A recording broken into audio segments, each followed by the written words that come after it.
All-Star Toyota presents Off the Bench with Jacob Hester and Matt Flynn. Let's go, baby, let's go! From a championship backfield to your morning drive. Hands to Hester, and Hester, yep, got it, 5 out of 5. You're locked in to Off the Bench. Flynn is back to throw from the end zone.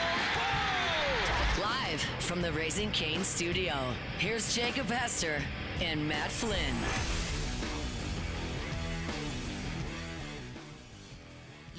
And welcome in Off the Bench, Football Friday. And that's right, you hear it.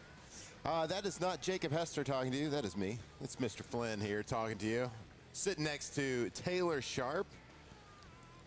Hey, buddy. Hey, bud, what's happening? Didn't expect this when I went to bed last night, but look, we got to roll with the punches, right? We got to roll the punches. Is, true foxhole mentality around here. It is not our fault that Jacob Hester has a little bit of a weakened immune system. I mean, look, you know, when you get 40, Jake's older than you. Yep. I mean, you know, you tend to decline a little bit. Our guy's under the weather. So we're going to roll with the punches. I do want to shout out Alondra, though. So since I'm here, she is actually working the audio and video board. Yeah.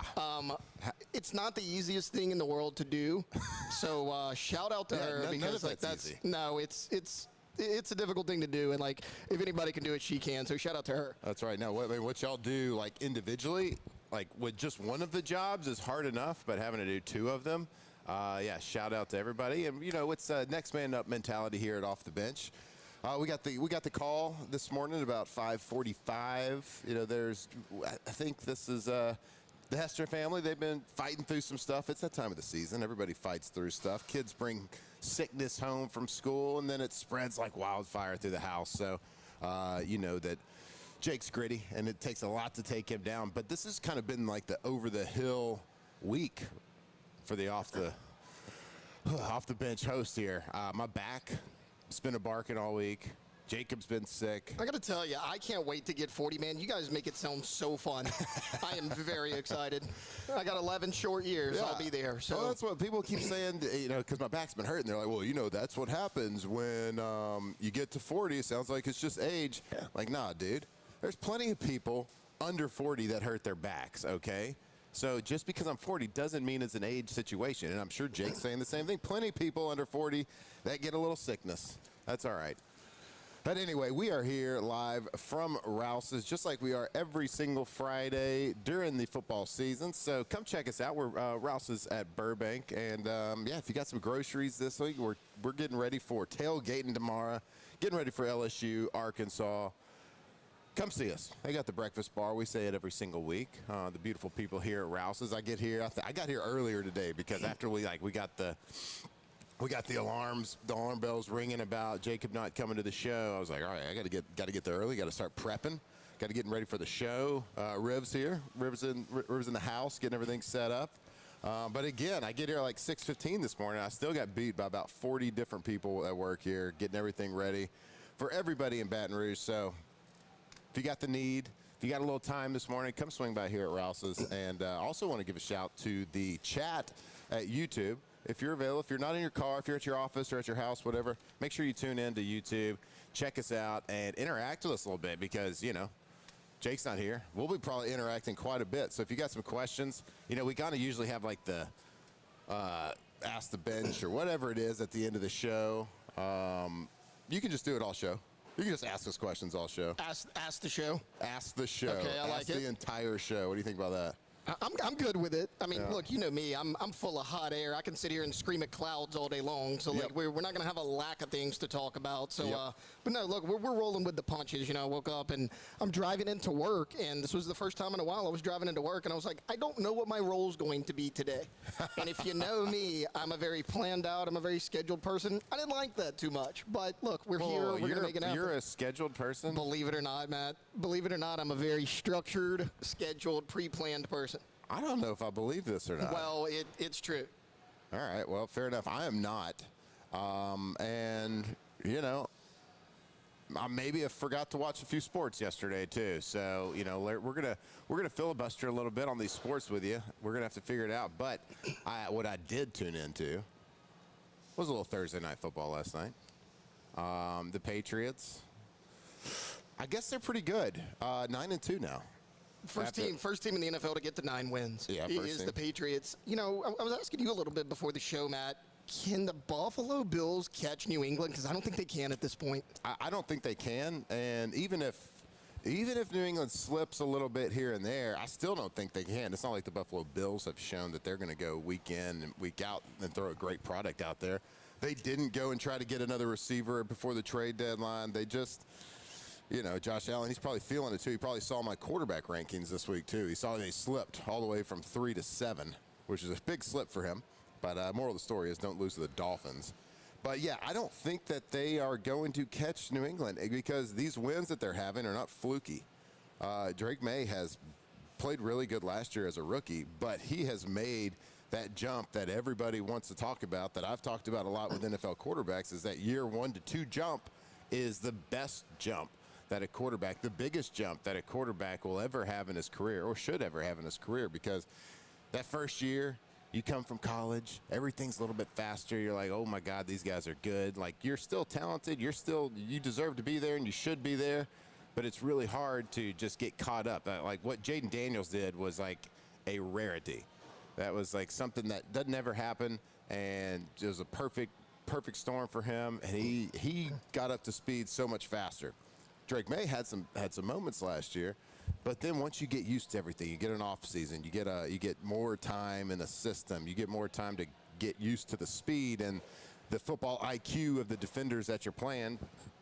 That's the improvement, and he's shown it. And look, I was watching him yesterday. The dude makes it look easy. He makes something that is really, really difficult to do, which is play NFL quarterback, which is go through reads, which is have guys bearing down on you, moving in the pocket, making throws with all hell breaking loose around you. He makes really hard things look very easy, and that is how you can tell somebody's playing at a very high level and that it's not fluky. Like, you watch Justin Fields, even in Justin Fields' good plays that he makes, it looks hard, right? Right. No, yeah. I mean, he makes the average plays look hard. Yeah, exactly. And it's just everything is smooth with him. And I got to give a shout out to Josh McDaniels. The guy has been one of the best offensive coordinators, offensive play callers, offense designers to the skill set of his guys on the offense. Been one of the best for a long, long time. And I had the benefit of being with him as a player for, it wasn't a long time. I was there for a cup of coffee, a couple of weeks. But I got to see him and work with him every single day in that quarterback room. And the guy's a nerd, man. The guy is a nerd and is all in on football. And, like, he nerds out on that stuff. He knows how to teach it. He knows how to design it. And that is his life. And he is really, really good at it. He gets buy-in from everybody on the offense. And what they do schematically is very impressive. It's hard to get guys open in the NFL. It's hard to get guys open in college. LSU's seen that this year. But to be able to consistently do it every single year he's been a coordinator, now he stinks as a head coach. Yeah, not great. Not great. Not a great head coach. The guy can coach some offensive football. Well, and to your point about, like, scheming up guys to get open, look at the receiver core he's working with. Now, this is credit to McDaniels, but also Drake May. You have Stephon Diggs, who, I mean, let's be honest, is past his prime. You've had Kayshon Boutte, who, I mean, has been good so far this year, but he's been in and out of the lineup. I mean, he's a guy that, he didn't play last night. So you have an old Diggs, you have a banged-up Kayshon Boutte. Mac Hollins is a receiver for you. Yep. 5'8" Demario Douglas. Saints fans remember him. He torched the Saints in that game. Yeah. But, I mean, they don't have the cream of the crop to work with as far as, like, the receiving core goes. And Drake May and Josh McDaniels keep making it look easy. But, we were talking a little bit before we went on air about, like, the Patriots. I think they actually have a comfortable lead over the Bills because I think the Bills are so bad on defense, especially stopping the run.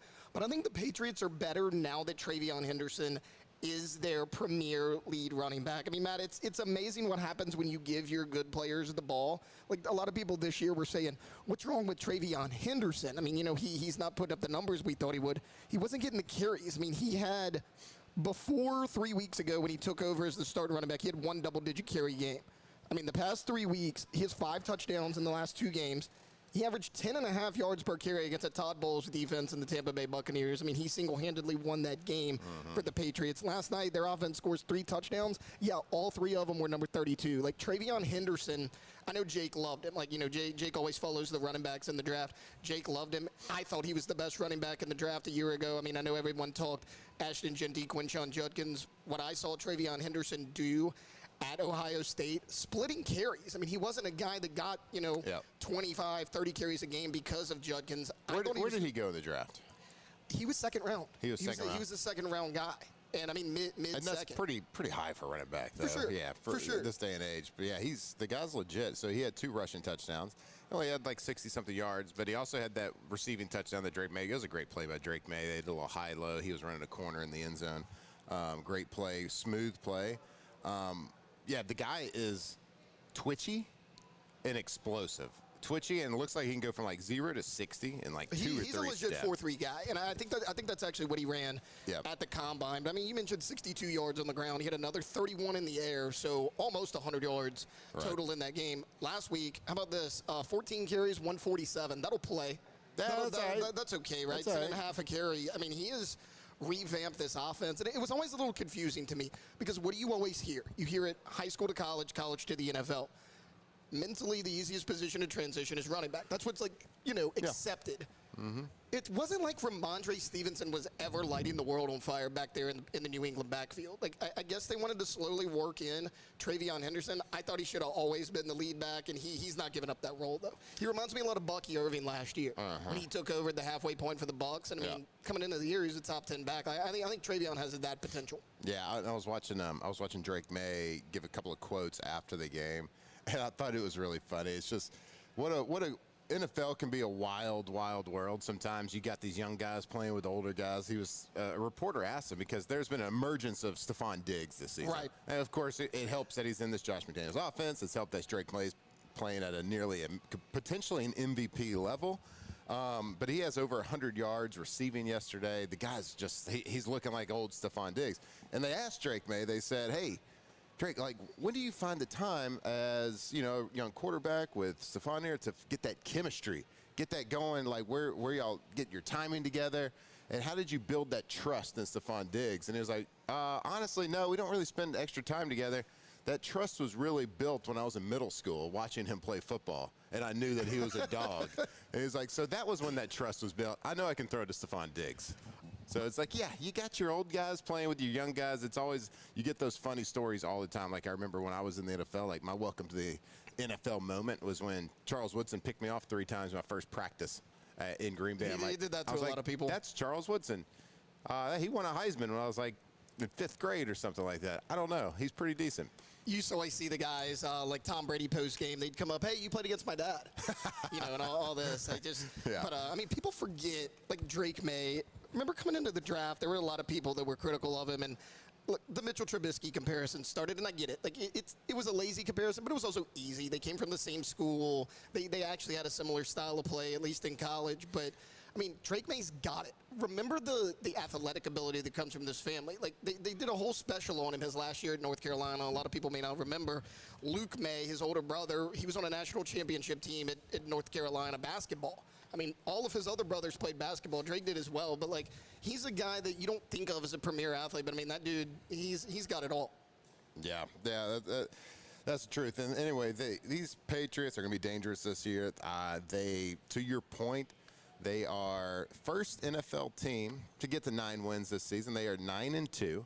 In second place in that division, the Bills are 6-3 right now. So they got some work to do. I just don't know if the Bills are going to be able to catch the Patriots if they continue to play like this. So kind of the surprise of the NFL right now, or one of the surprises of the NFL, the New England Patriots as they take down the New York Jets. Jets, you stink. 27-14. Sorry about it, Aaron Glenn.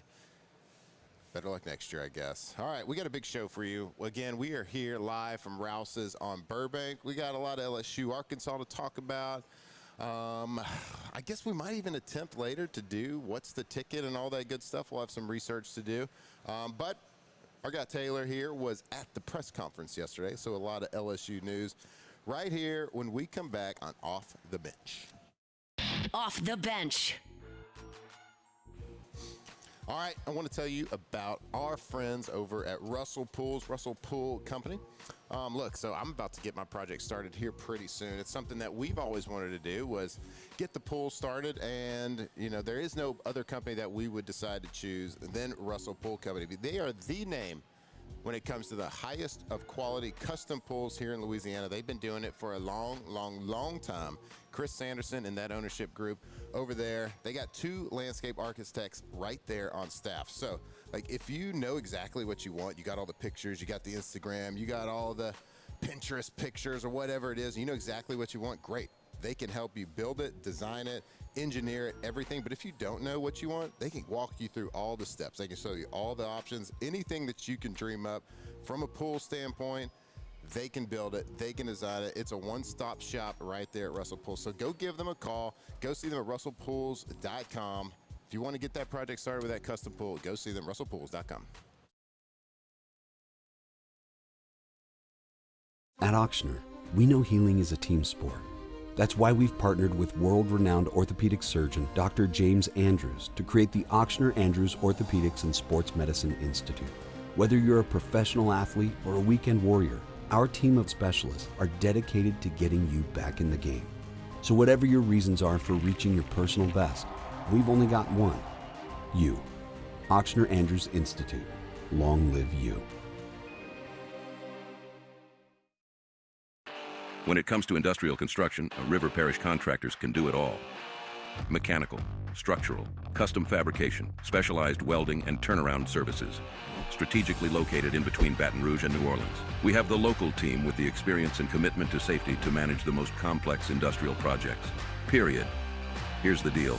Partnering with us means your project is delivered on time, on budget, and most important, safely. River Parish Contractors, let's get building. Every winner knows a great play starts with a solid game plan and the right team by your side. At Sunshine, we're here to keep your operation running strong. From tractors to harvesters, we've got the John Deere equipment you need to tackle every job with confidence. Because when the work's done right, there's more time for the things that matter, like cheering on your favorite team. Make Sunshine Quality Solutions part of your playbook this season and learn more about what it means to be powered by Sunshine at sunequip.com. After a decade of working in private duty nursing, I know how hard it can be to find compassionate care for the ones that you love the most. So I started Decision Critical, a premier concierge nursing agency, so we can take care of you wherever you are. Our highly skilled nurses provide exceptional care from the comfort of your own home, with personalized packages for short-term, long-term, or even around-the-clock care. Visit us at decisioncriticalbr.com and give us a call today to get started. I'm lawyer Collins Locke Meredith. Among the most important factors to consider when you're hiring an injury attorney is trust. You trust your attorney will put your interest first, treat you with respect, fairness, and honesty. You trust them to be there for you when you need them. At Locke Meredith, Sean Fagan and Associates, thousands of clients have trusted us to represent them, and for good reasons. Please visit us at LockeMeredith.com to learn more, and whether you hire us at all, give us a call at 272-5555. You have nothing to lose. BRAC teamed up to reimagine your parks, and you imagined big. With your help, we went to work, creating 12 beautiful community parks across the parish. A family-sized water park, miles and miles of trails, and parks just for your dogs. There are more places to splash, to explore, to run wild.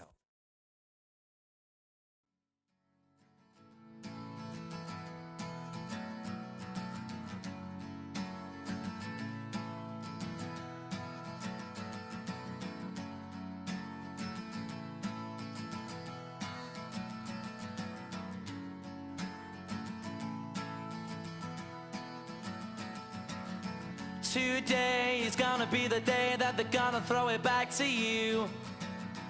By now you should have somehow realized what you gotta do. I don't believe that anybody feels the way I do about you now. Tigers turn talkers. This is Off the Bench. Backbeat, the word is on the street that the fire in your heart is out. All right, welcome back in. Off the Bench, segment 2 here in hour 1. Little oasis there. I think everybody that's in college that wants to teach themselves guitar starts with that song. I think I knew about 6 people on the team that could pick up an acoustic guitar in college and play that one. That was about it. That's as far as they got. So congrats to them. And if you ever got past that song, congrats to you as well. That showed real determination if you were that guy that wanted to impress chicks by playing acoustic guitar. What did you play? You were in the middle school band. Was that what it was? Yeah, so when I was in elementary, I did piano. Okay, that's what it was. And then but then I played cello in middle school. So 6th, 7th, 8th grade, cello player. It was kind of crazy because like all the guys on the football team, we decided to play cello. You had to do something. You had to do like home economics. You had to do band. You had to do orchestra. Something else. You want to cook? I think it was shop. And we were like, well, we could do shop, but like, nah, we're gonna do orchestra. And so I was a cello player. Not a big deal. Like Yo-Yo Ma. And I don't want to brag, but I was also first chair. Not a big deal. Not every single year. 7th grade, that's when I was really into it. First chair, cello player, cello. Okay, better cello player or better middle school football player? Cello player. Really? So 7th grade, that was my first year to play quarterback ever. Hubbard Huskies, shout out to them and Tyler. A lot of Huskies in Tyler, Texas. Yeah, a lot of Huskies. I got beat out 7th grade year, so I didn't even play in 7th grade year. So I was the backup quarterback 7th grade. And then I beat that guy in 8th grade. And so I did, but I think I only threw about 3 passes a game. So I wasn't that dynamic in 8th grade. I wasn't like Shreveport Evangel where I was like 20 years old in 8th grade and I was playing on the varsity. You weren't throwing it 35 times a game. I was actually young for my grade. I got to LSU at 17, so in 8th grade I don't even know. I'm not going to do the math real quick. But yeah, I was the guy I played with, he was a quarterback. He was my best bud growing up. We were always on every team together, played every position. And so let's see. And then we got to high school. I was the quarterback for JV. He was the freshman quarterback. Then he beat me out on varsity sophomore year. It was a bloodbath, back and forth, back and forth.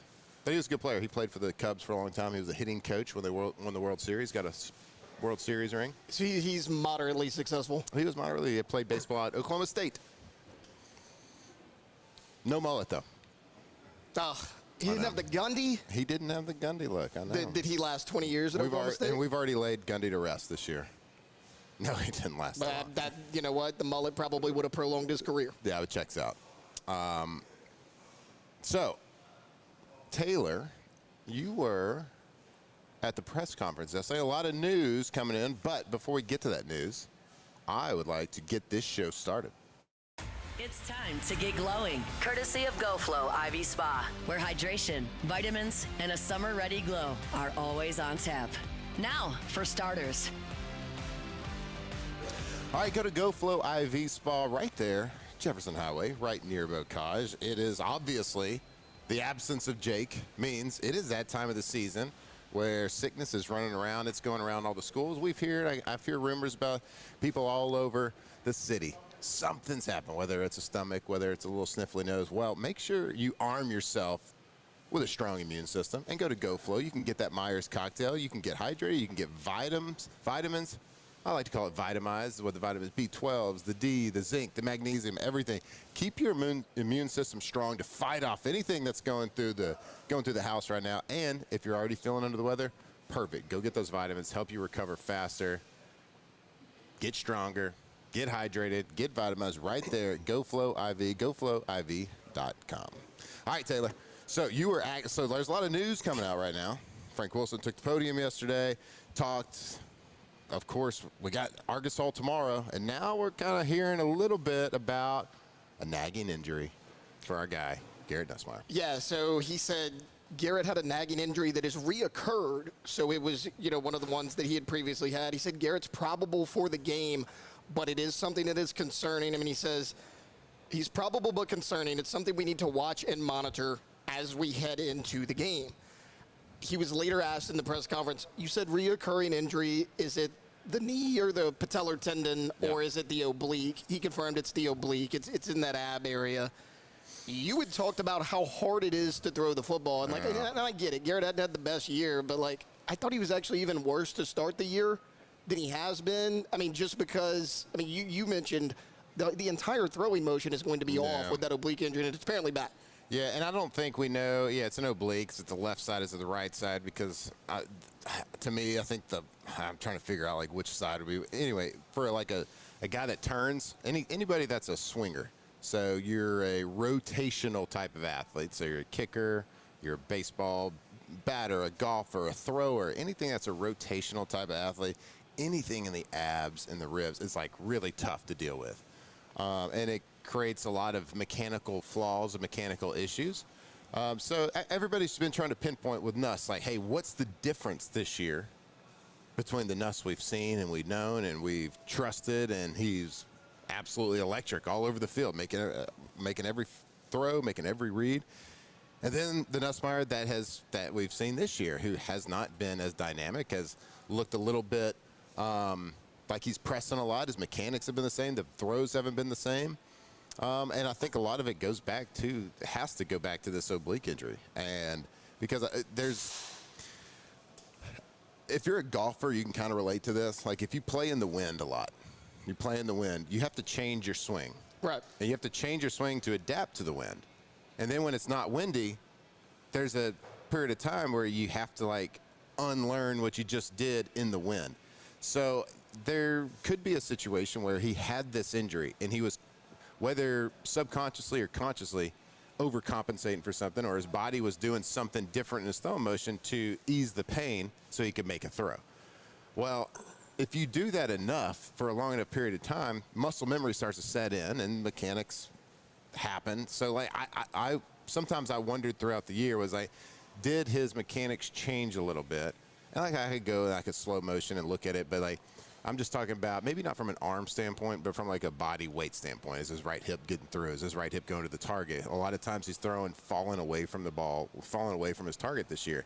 And I gotta believe a lot of that goes back to his abs or his oblique or whatever the injury was, of trying to take pressure off of that situation. So from all accounts we've heard, well, when Brian Kelly was talking before he got relieved, that Nussmeier was back. He's not feeling it. It's not an issue anymore. But now we hear that the nagging injury has popped up, has crept back up, which is not a great situation because, like you said, he has struggled this season. And I think that a lot of those physical struggles have turned into mental struggles. He is not reading the field like he did last year. Last year, he was reading all 53 yards. This year, he's struggled with those reads. Now, the offensive game plan, the bones of this offense has not helped him at all because it has been flat out bad. I think they've tried to do some good things in the last game. But at the end of the day, there's a foundation set with this offense that is flawed.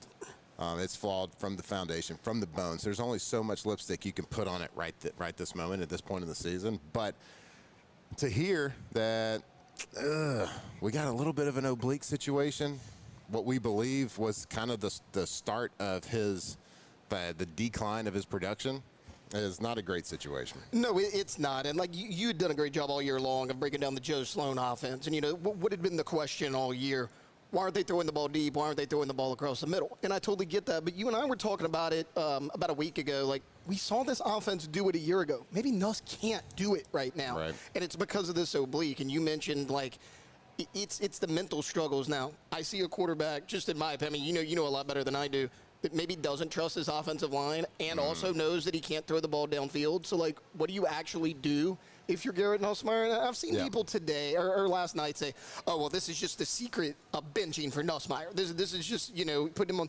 I don't think people realize, like a Matt, soft bench in there, like right, Kyler Murray. I don't think it's... Right, because people are going to say, well, it doesn't matter. Arkansas's defense is bad. Sure, their defense might be bad, but, like, let's not forget the fact that their offense puts up a ton of points. Right. That Texas A&M team you struggled with, Arkansas put up 42 points against them. That was a 45-42 football game. You need all hands on deck offensively, not because you can't move the ball with them against your backups, but you're going to have to match them score for score. Yeah, you are. And, like, even if an offense is in the SEC, or a defense in the SEC is not good, like production-wise, people put points on them, there's still a defense in the SEC. Right. They are still 11 good athletes that are trying everything that they can. There are coaches on the other sideline that are doing everything you can to stop you. So you have to execute. And what LSU has proven that they can't do consistently on offense is execute. And it's not necessarily about can you win a one-on-one battle Are you getting your tail whipped by somebody that's just physically better than you? It's not always about that. It's about scheme. You have to get people open. You're going against, like, Josh Heupel. They put points against Arkansas. They barely beat Arkansas. But Josh Heupel was getting guys open everywhere. Schematically, they were winning that battle. And when I talk about the bones of this offense that was developed not by the people that are leading the offense now, the bones of this offense are very flawed. Just from a schematic X's and O's standpoint. So, but look, they tried last game. They did some things that I really liked. There's just so much you can do at this point of the season.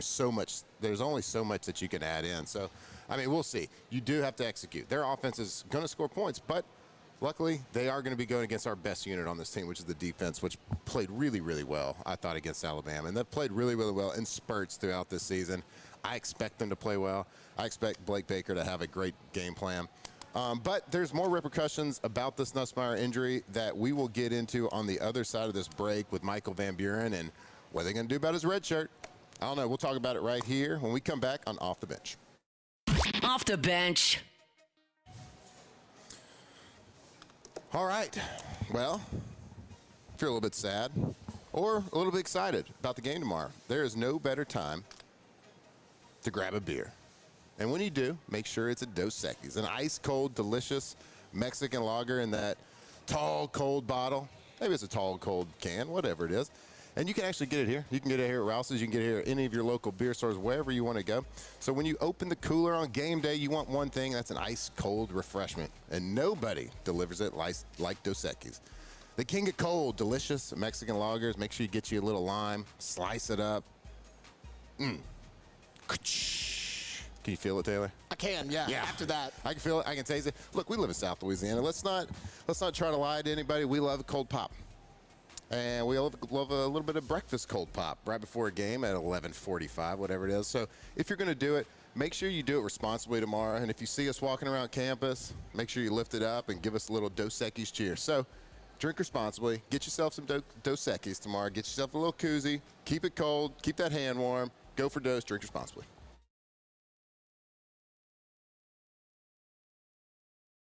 Attention diesel mechanics, River Parish Contractors has an immediate full-time opening with benefits.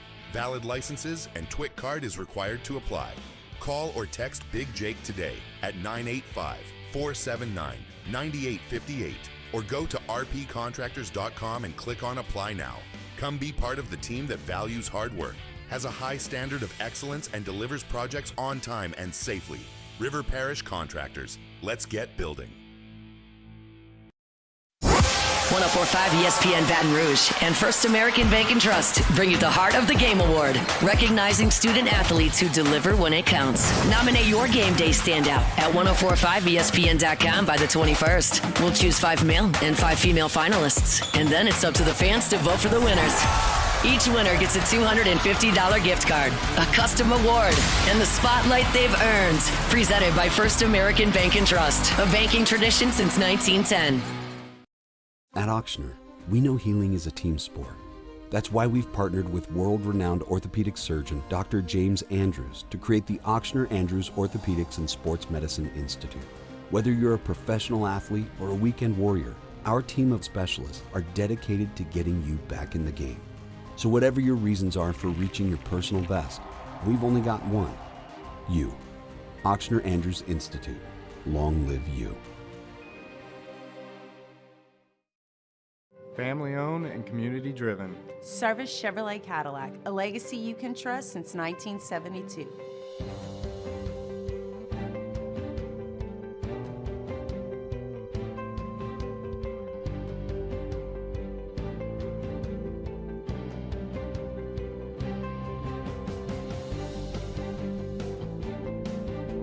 Service Chevrolet Cadillac, our family serving your family. For over 50 years. Banking on the go? Our mobile app makes it effortless. But at Campus Federal, you're more than just an account number. We build relationships with our members, supporting you from saving for college to owning your first home. If you're buying a car, planning a home renovation, or a vacation, we're here to help. Campus Federal Credit Union, your trusted financial partner for every stage of life. Start your journey today. Raising Cane's is our victory meal. Football fans are some of the most dedicated fans in sports. It's a fundamental quality we share, and that fuels every single order of our hand-battered chicken fingers. Wherever there's football, there's Raising Cane's. One love. Let's go. Gulf Coast Bank and Trust is giving our customers the power to bank anywhere, anytime during this challenging event.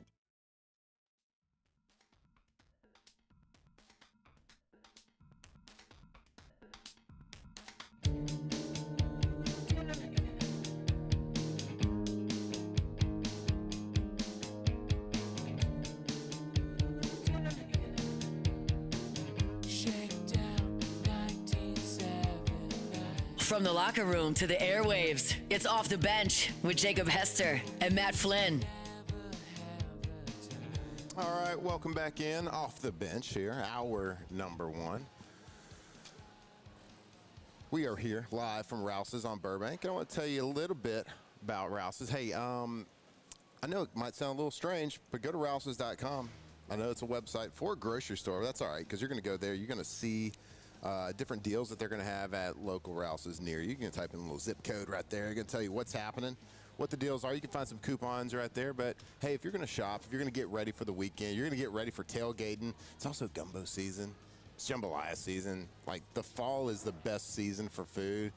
Get ready for Thanksgiving. Whatever it is, make sure you're shopping at a local grocery store that gives back to our community from right here in Louisiana. So go find your local Rouses, shop at Rouses. Go to rouses.com to check out their deals, but make sure when you're doing it, when you're getting those groceries, make sure you're coming to Rouses. And actually, come see us today. Come see us this morning.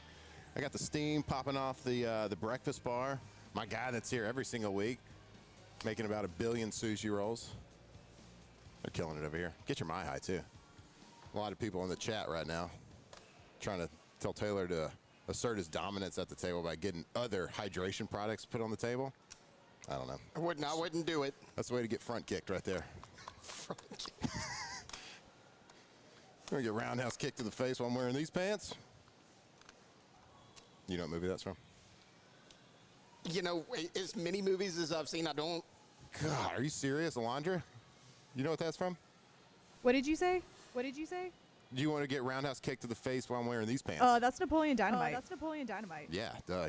Okay, so there was this whole thing. It's an unpopular take on my part. I don't like Napoleon Dynamite at all. And actually, you'll love this because it involves the Green Bay Packers. Back when T-Bob was still on the show, 2 years ago. Remember the Cowboys were like the number 1 or 2 seed, whatever it was. And believe it or not, Matt, they sucked in the playoffs. Shocker. Yeah, okay. And they were playing the upstart Green Bay Packers with Jordan Love going on a tear. And T-Bob said, okay, well, since you don't like Napoleon Dynamite, if the Cowboys lose to the Packers, you have to dress like Napoleon Dynamite. And I'll be damned, I showed up to work dressed like Napoleon Dynamite because the Packers put a whooping on the Dallas Cowboys. So was it like Napoleon from like the dance scene? So I ordered the white Vote for Pedro shirt, the curly wig, and it came with like a cheap pair of like glasses. All right. Just wore jeans with it. So you don't think that's Napoleon Dynamite's funny? So you're more of like a fart joke, kind of like fart joke only type situation? No, I'm not fart joke. I don't know. It's just not my vibe. It's just one of those things that I dry can't humor. explain it. It's just not my vibe. So you don't like The Office, probably? No. Don't like The Office? No, Victoria loves The Office. And it's just not for me. Laundra doesn't like The Office either. I don't think Jake does. I think you're alone on The Office. Ribs, I don't dislike The Office. You don't but dislike it's not my okay. favorite. But it's All right. not my favorite. Okay, all right. Yeah, I didn't mean to put that evil on you. I thought I'd heard you say that. That's on me. Riv says she likes The Office. I get it, though. It's a little slower. It's a little drier. You got to, got to have some wit, Taylor. Got to have a little wit. No fart jokes there. Okay. All right, so we just got done talking about, Taylor was at there live at Frank Wilson's presser yesterday. We got the news about Garrett Nussmeier with the nagging injury on the oblique. But look, there's been a lot of talk. The plan was, per Frank earlier in the week, that both quarterbacks are going to be playing for both quarterbacks to play. Now, he didn't necessarily say, dual quarterback system, but he said there's going to be a plan in place for both quarterbacks to play. Now, does that speed that timeline up? There's some repercussions, though, with Van Buren. If Van Buren decides, if they're like, all right, Nuss, you know what? Offense hadn't been great. You're hurting a little bit. Let's just give the keys over to Van Buren. But there are some repercussions that aren't just going to be up to Frank. I got to feel like it's going to be up to Van, and that's, of course, the red shirt. Yeah, so take the bowl game out of it. The bowl game does not count towards eligibility. He can play in one more regular season game with 3 remaining. Just like one play. Yes, I mean, one regular season game, that would be his 4 games. That would burn his red shirt. So the question you have to ask yourself is, do you want Michael Van Buren to burn your red shirt? Like, obviously, you want LSU to win every game. You want them to have the best opportunity. But, I mean, let's call it like it is. This is a lost season. It is. You don't have a quarterback currently in the 2026 recruiting class because you were all in on Bryce Underwood last year, remember? Right. You missed on him. You actually had to scramble to go get a Michael Van Buren. I mean, you kind of paid a premium price for Michael Van Buren to be your backup quarterback in the transfer portal because you needed somebody. I mean, you had a 17-year-old Colin Hurley and Garrett Nussmeier. That's all you had. Right. And then you don't have anybody committed in the upcoming class as of right now. So, I mean, do you want to preserve that red shirt if you possibly could? I would think yes. However, this throws a wrench in things. Yeah. So when you bring a guy like Michael Van Buren in, you bring him in the offseason, you bring him through the portal, like the conversation has to be had at that point about the red shirt.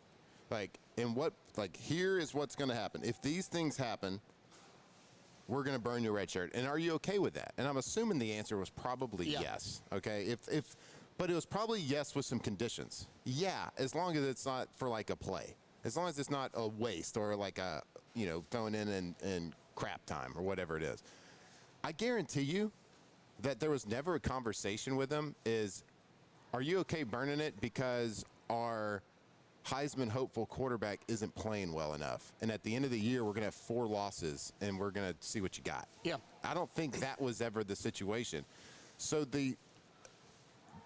especially with the interim tag that Frank has, I don't think it can be up to him. No, it has to be up to Van Buren. It has to be up to Van Buren. And now, at the end of the day, they can make him play, I would assume, but I just don't see that happening. But it has to be up to Michael Van Buren and his family deciding what the best course of action for his career is. I mean, because at some point, like, these kids do, at some point, have to be selfish a little bit. Like, team first, team first, team first, then team first, but then a little bit of selfish on knowing what your career is. And, yes, it is a great opportunity. If they just said, Van Buren, you're going to be the starter of the rest of the season, I think that's absolutely, yeah, let's burn that thing. Let's go. Yeah, for sure. Or, hey, we're going to play you in one more game, but you're going to start the entire Western Kentucky game. We want to see what we have in you. We hear that all the time with Tyler Shuck. You got to see what you got. But like with Van Buren, it's actually a little bit more true because you need to know, is your starting quarterback in 2026 currently on the roster? Some people will say yeah, a lot of people will say no. But like you mentioned, sometimes you do have to be selfish. People forget about this. Garrett Nussmeier was. When his first year here, Brian Kelly got the job in that Texas Bowl. John Trey Kirkland started at quarterback. It was because at that time, it doesn't anymore, but at that time, that would have burned Garrett Nussmeier's red shirt, and he did not want to do that.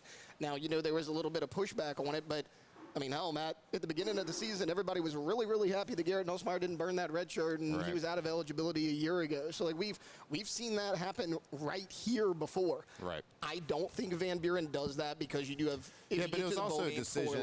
Yeah, that was also a decision that was based on the future of that head coach and what they were doing. Like, Frank's not going to be that full time. I mean, let's not say never, whatever. But we don't believe so. We don't believe that Frank's. So he's not making a decision based on his future success as the head coach, right? So anyway, there's just a lot going on with this decision, and I don't envy anybody having to make this decision. I don't envy Frank having to, try to make the decision about Garrett Nussmeier and about, the offense does. Like, you made a decision last game to pull him, and it was the right decision at that time. Now you got to decide what's going to happen next, and we've already heard. And I think Alondra actually just texted us.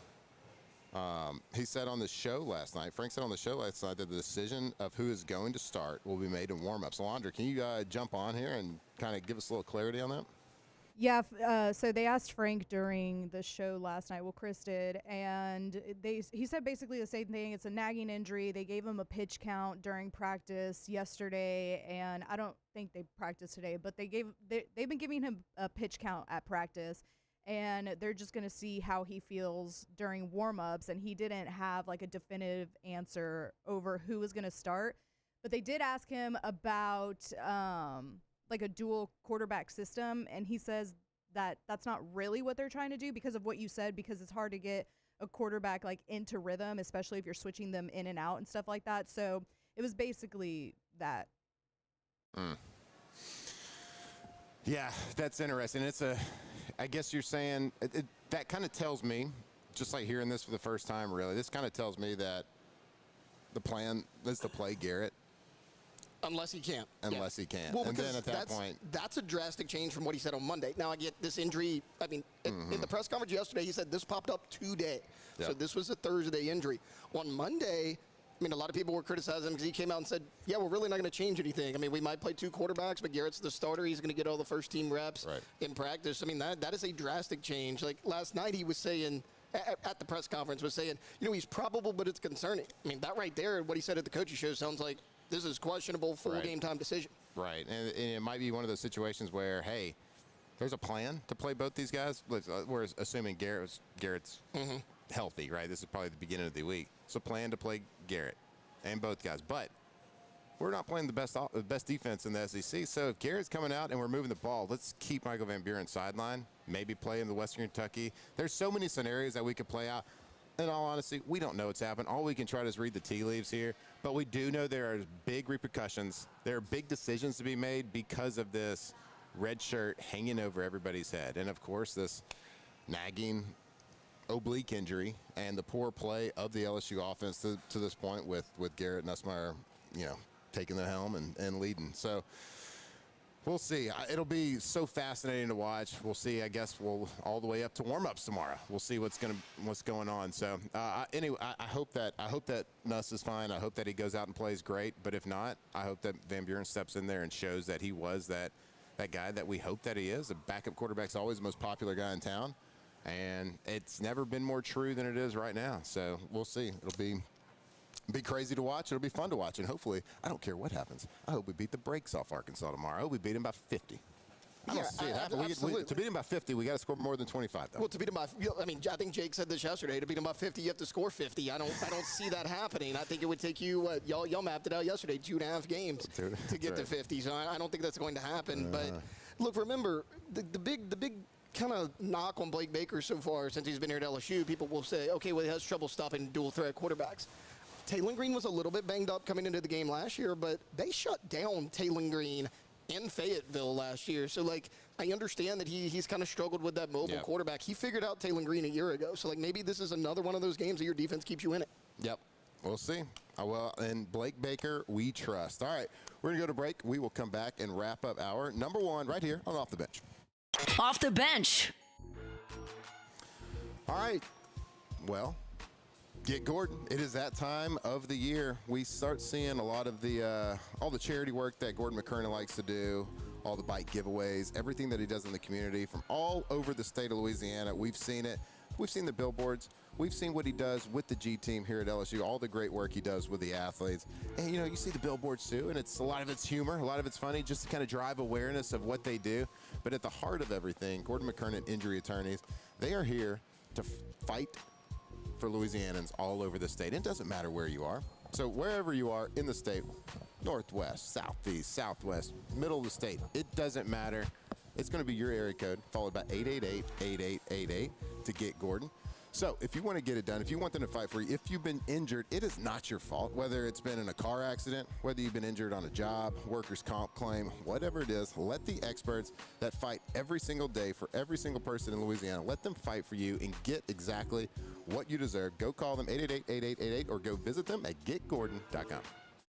Men, age is just a number. Don't let it dictate how you feel. Goodwood Men's Sexual Wellness has anti-aging services that can help you look and feel your best. Visit yourgoodwood.com and discover a renewed sense of vitality. Banking on the go? Our mobile app makes it effortless. But at Campus Federal, you're more than just an account number. We build relationships with our members, supporting you from saving for college to owning your first home. If you're buying a car, planning a home renovation, or a vacation, we're here to help. Campus Federal Credit Union, your trusted financial partner for every stage of life. Start your journey today. Lock Meredith, Sean Fagan and Associates has won for our clients over $175 million over the decades, but our greatest success is our clients who have chosen and trusted us to help them. Whether you hire us at all, give us a call. You've got nothing to lose. Hi, I'm Sean Fagan. If you get injured, you could be staring at medical bills, repair costs, and lost income. Life can be turned upside down. At Lock Meredith, Sean Fagan and Associates, we'll work to turn your world right side up. Hire us, and like thousands of our clients, you'll be glad you did. These are the luckiest ice cubes in the world. They could have been a thankless bed for an all-you-can-eat salad bar. But instead, they've been called upon to cradle and cool a crisp, refreshing Dos Equis. Looks like the lucky just got luckier.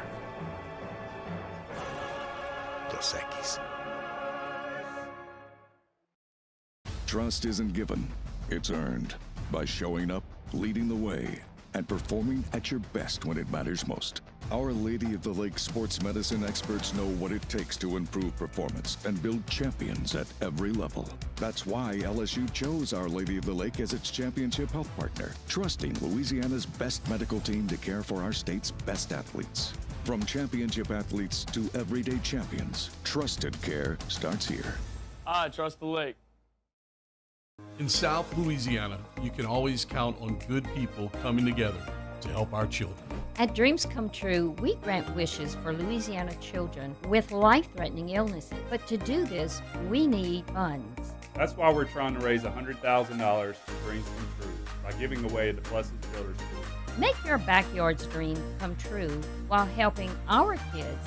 Just go to dreampoolla.com and you can find out how your $25 donation might help win you a Duplessis pool. When it comes to choosing energy for your family and your home, make the smart choice with natural gas. You can count on efficient and affordable natural gas to keep you comfortable.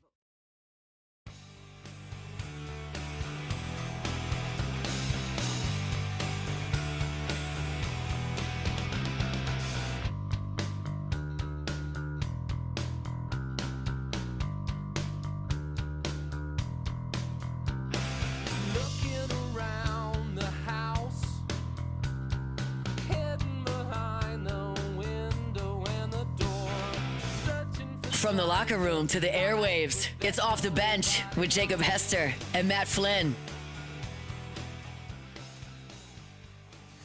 All right, welcome back in Off the Bench. We're going to close out hour number one right here live from Rouses. But first, I want to tell you about Gulf Coast Office Products, Louisiana's leading copier and printer source right here in Louisiana. Yeah, they ship copiers. They ship printers all over the country, but at the heart of it, they are right here. 4 offices in Louisiana, the best customer service around. So if you work in an office, if you have an office, whether it's a hospital, whether it's a 100-person office, or whether it's just a 1-person office right above your garage, make sure you call Gulf Coast Office Products or go see them at gcopnet.com so they can make your office work more efficiently. Gulf Coast Office Products. All right, Taylor, so LSU basketball. We basketball school? We're 3-0, Matt. No big deal. Can't be any better than that. They must be against pretty good teams too. Not the cream of the crop, but I mean, look, they played Florida International last night, and everybody's going to say, okay, yeah, it's Florida International. You played UNO. Very hydrated team, though. Okay, well, there you go. Not a big deal. You played Tarleton State. I always look at it, though, when you're not at your best, can you still find a way to pull out a win? I think games like that make you a better team, and that's what they did last night because, you know, they only gave up like 55, 56 points to UNO. They held Tarleton State to 60 points, so their defense has been really good.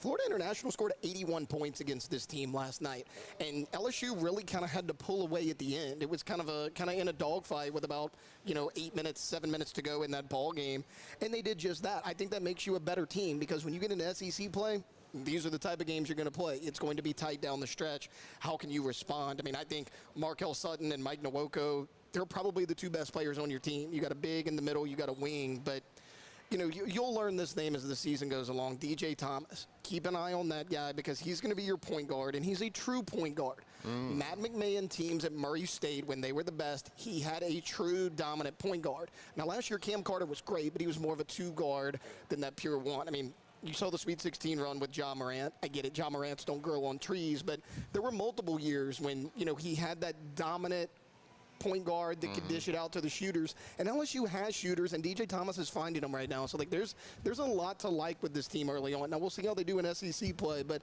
the early returns look pretty good. DJ Thomas. Point guard. D-Don Thomas Jr. Remember that name. So, were you in the house? I was not in the house. I was in my house. You're in your house. That is a type of house, but was the PMAC rocking? I would say no. Strong to quite strong? Weak to quite weak. We talking about attendance with a comma in it, or attendance not with a comma in it? There might be a comma. I can't tell you how many numbers are behind that comma. Yeah. But look, it's still wild to me that basketball's being played right now. Like, I know. It's okay, football I get season. it. And it's down football here, season. basketball comes third down here. Yeah. People need to realize and you can play basketball while football's being played, but I still feel like it should be a December start time. It's still wild to me. I don't follow basketball. I don't know if I watched a dribble last year until the tournament. And I hate to say that because now I co-host a sports radio show. You gotta kind of get into it. So yeah. I probably got to watch a few dribbles. So maybe I'll be in the house in the PMAC a few times this year. We'll see.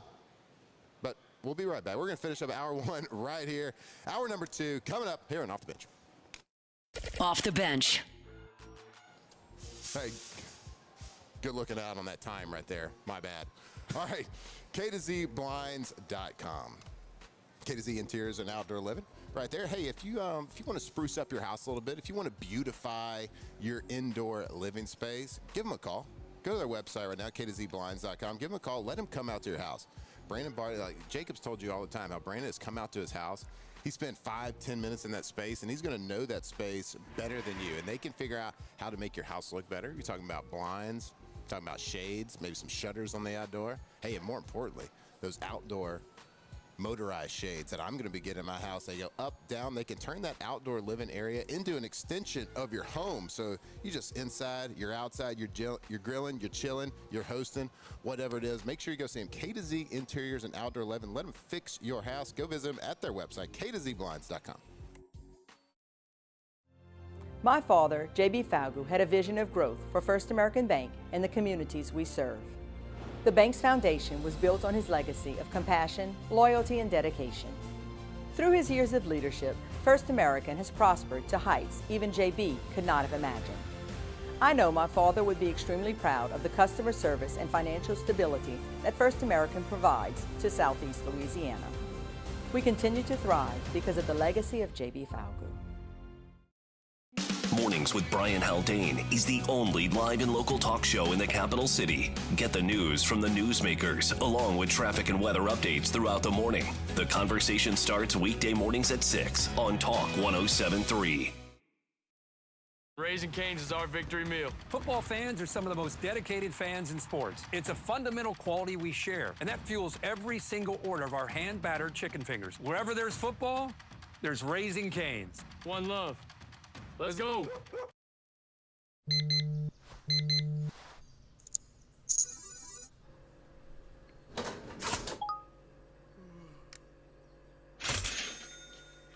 Sometimes you ignore the signs, even when they're right in front of you. Problem gambling isn't always easy to spot. Know the signs, set your limit. Learn more about healthy gambling habits by visiting us online or text or call for free confidential help now.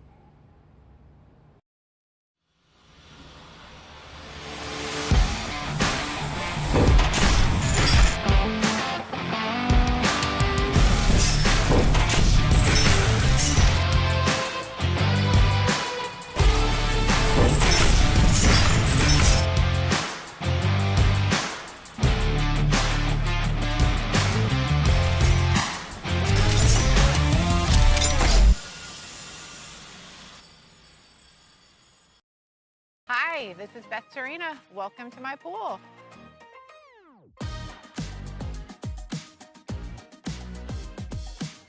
The first time I saw this beautiful pool, it exceeded every expectation that I had. They were able to get everything we wanted in this pool. It is a beautiful pool. We live out here, we eat out here, we watch TV out here. This is like our living room outside. We love this pool and everything about it. When we decided to build our pool, we called a great friend who is one of the best pool builders in the country, in North Louisiana, and we said, who would you choose to build a pool in Baton Rouge? And without a hesitation, he told us Russell Pools. He said their history, tradition of great builds, great pools was unmatched. So of course, who did we call? Russell Pools. The advice I would give to anyone looking to build a pool is first call Russell Pools. They'll do an incredible job. It'll be incredibly organized. It'll be time efficient, and you will have your pool in no time.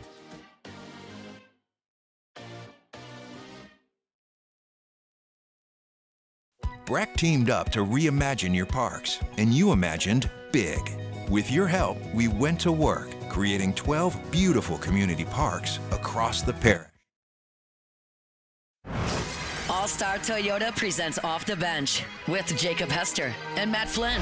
Okay, here we go. Where the plays get broken down and science gets denied. Hey, they said I gotta come off the bench. Hour 2 of Off the Bench, live from the Raising Cane's studio.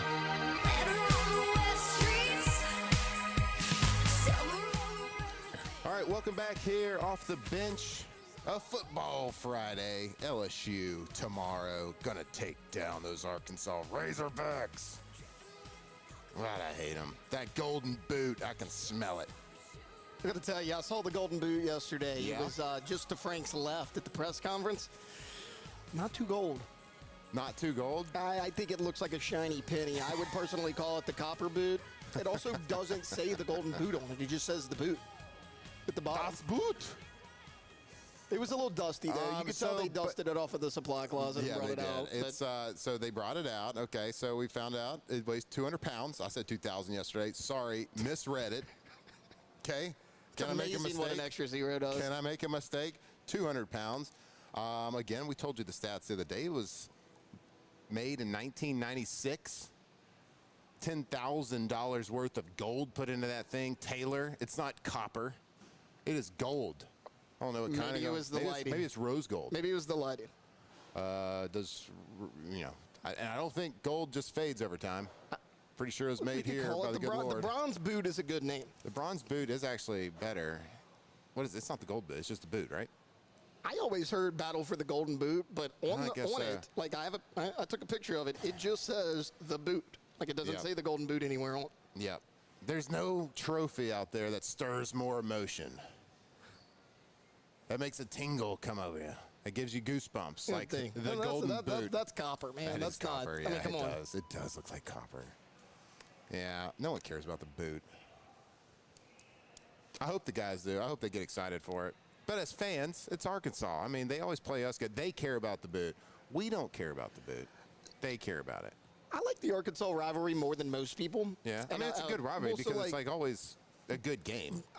When I became like hardcore LSU football fan, it was probably 03, 04. And I mean, Arkansas was really good. I mean, dude, when you guys were playing them, I mean, everybody remembers the 07 game, obviously, but like growing up, we would always go to Gatlinburg for Thanksgiving. Okay.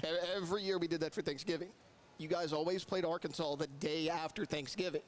So, I mean, that's where I fell in love with Jim Hawthorne, because of the LSU-Arkansas games. I mean, I would have to listen to that game on the radio because we would be driving home typically or driving up to Gatlinburg, depending on when the game fell the day after Thanksgiving. Like, those were the games that I remember. That's a core memory for you. Okay, I think, look, I'll admit it. I remember crying when you guys lost to Arkansas because my dad promised me, okay, if they get back to New Orleans for the Natty, because I was a little young in 03, if they get back to the Natty in New Orleans, we'll go.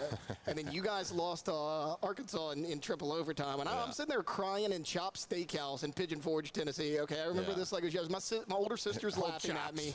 She's like, Taylor, it's not that big of a deal. Why are you crying? That made me cry even more. I mean, and I'm probably 10 years old at this point. But, I mean, the Arkansas game is a core memory for me. So, like, I like it more than most, but, like, do I care if it goes away? No, I don't care. Yeah, it's like it's one of those core memories that people, like, you hear, like, your parents or you hear people say, I know exactly where I was when John Lennon was shot or JFK was assassinated or when 9/11 happened. Those are core memories for them. They know exactly where. For you, it was just us losing in triple overtime to Arkansas. Right. Like, the first one, like, Kentucky, I think one of my friends in 6th grade had, like, a birthday party, like a pool party or whatever. And, like, I'm eye hustling the game because, I mean, I cared more than probably the average 6th grader did. But, dude, that Arkansas game, I mean, I like, vividly remember being just, like, devastated that you guys lost that game. Hey, I was pretty devastated as well. Apparently not as much as a sixth grader, though, from Livingston. I was not in a good place. Listening to Creed. I'm not blaming you, but, like, that kind of ruined my trip that year. That's on me. I mean, My you know. bad. Y'all scored 50 points. That's not on you. I did play pretty bad in the first half, though. I'd like to watch that film and break down how bad I was in that first half. But then I sprained my shoulder, got a lot of lidocaine thrown in there. It was numb. It was real numb. So we were watching, Jake and I were watching some clips of Arkansas. I can't remember if it was this. It might have been yesterday at Pro Dreams. We were watching like a game from 2 years ago. And we saw somebody on their team running around with the number 5 jersey on. And we were like, why is somebody in Arkansas wearing number 5 on their jersey? Yeah, so BS. it was Raheem Sanders, who eventually transferred to South Carolina, also played running back. But, yeah, like, Darren McFadden, first off, should have won the Heisman Trophy over Troy Smith. I don't understand still to this day why Troy Smith won that Heisman Trophy. I mean, that year I think it was Troy Smith, Brady Quinn, Darren McFadden were the 3 finalists. And I think McFadden, like, finished 3rd behind Troy Smith and Brady Quinn. That's ridiculous. Like, we talked the other day, Jonathan Taylor's been great, but, like, it's a quarterback award. Heisman's kind of a quarterback award, too, because there's no reason Darren McFadden should not have won that award. Yeah, you got to, like, if you're not a quarterback and you're going to win it, you got to be special. Right. But Darren McFadden was absolutely special. Darren McFadden threw passes for Arkansas. He was their kickoff returner. I mean, he was everything for that team. Yeah, he was everything. And it is a shame. When you looked around, you looked at, I think we talked about it with Tebow, 15 at Florida. You looked at McFadden, 5. You look over here, I hate seeing somebody here at LSU wearing 72. It's like these jerseys, like people just read the room a little bit. Like celebrate, you're Arkansas. Celebrate a generational guy that everybody knows and respects, was a great human. Like I was teammates with him in Oakland. He was awesome. Real quiet, humble, confident, like everything you kind of want in that type of guy. Like reward somebody like that. Celebrate it. You don't think it looks good for recruits to hear about that story? I don't know. And maybe his name is in the state and they just don't, they have a rule against the jersey. I don't know. We were just watching it and it was a random thought, like why in the hell is somebody at Arkansas wearing number 5? I don't know. It just pisses me off. Of course, I played against him, so I'm a little bit biased towards that. And, yeah, I got it, people. You can shut it. We lost. They beat us. I got it. Yeah, sorry to bring that up. Yeah. Well, freshman cool. freshman wide receiver Jacaden Ferguson wears 5 this year. Seems electric to me. Freshman wide receiver? They gave number 5 to a freshman. They should, if that's going to happen, they should get written, signed permission by Darren McFadden to wear that jersey number. He might be the best SEC running back of my lifetime. I mean, I wasn't there for Herschel Walker, Bo Jackson, all those guys. Like, I get all that, but I'm talking, like, can do everything. Like, obviously, he wasn't the physical runner of a Fournette or a Derrick Henry or anybody like that, but a guy Who else would be on that list? I got to tell you, before his injury, Todd Gurley would have been on that list. His first couple years at Georgia, I would put him on that list. For me, Derrick Henry's on that list, and that's 3. Well, yeah, because Alabama had some Heisman winners, right? They had Mark Ingram. Mark Ingram should have won that Heisman. Yeah. Shout out to Mark Ingram. He did a lot for the Saints. Mark Ingram should not have won that Heisman. Colt McCoy should have won that Heisman Trophy. I say that all the time. Like, that's big Colt McCoy guy here. Texas wins the Natty if Colt McCoy doesn't get hurt. Is that the only guest we get on the show that you get nervous on? No, that was Alondra. She gets. That's right, Alondra. She's the big. Alondra, why do you get so nervous when you have to call Colt McCoy? So I've said this before. I don't get nervous calling anybody at this point, but for some reason, maybe because I grew up just like, wait, hold on, let me put the camera on me.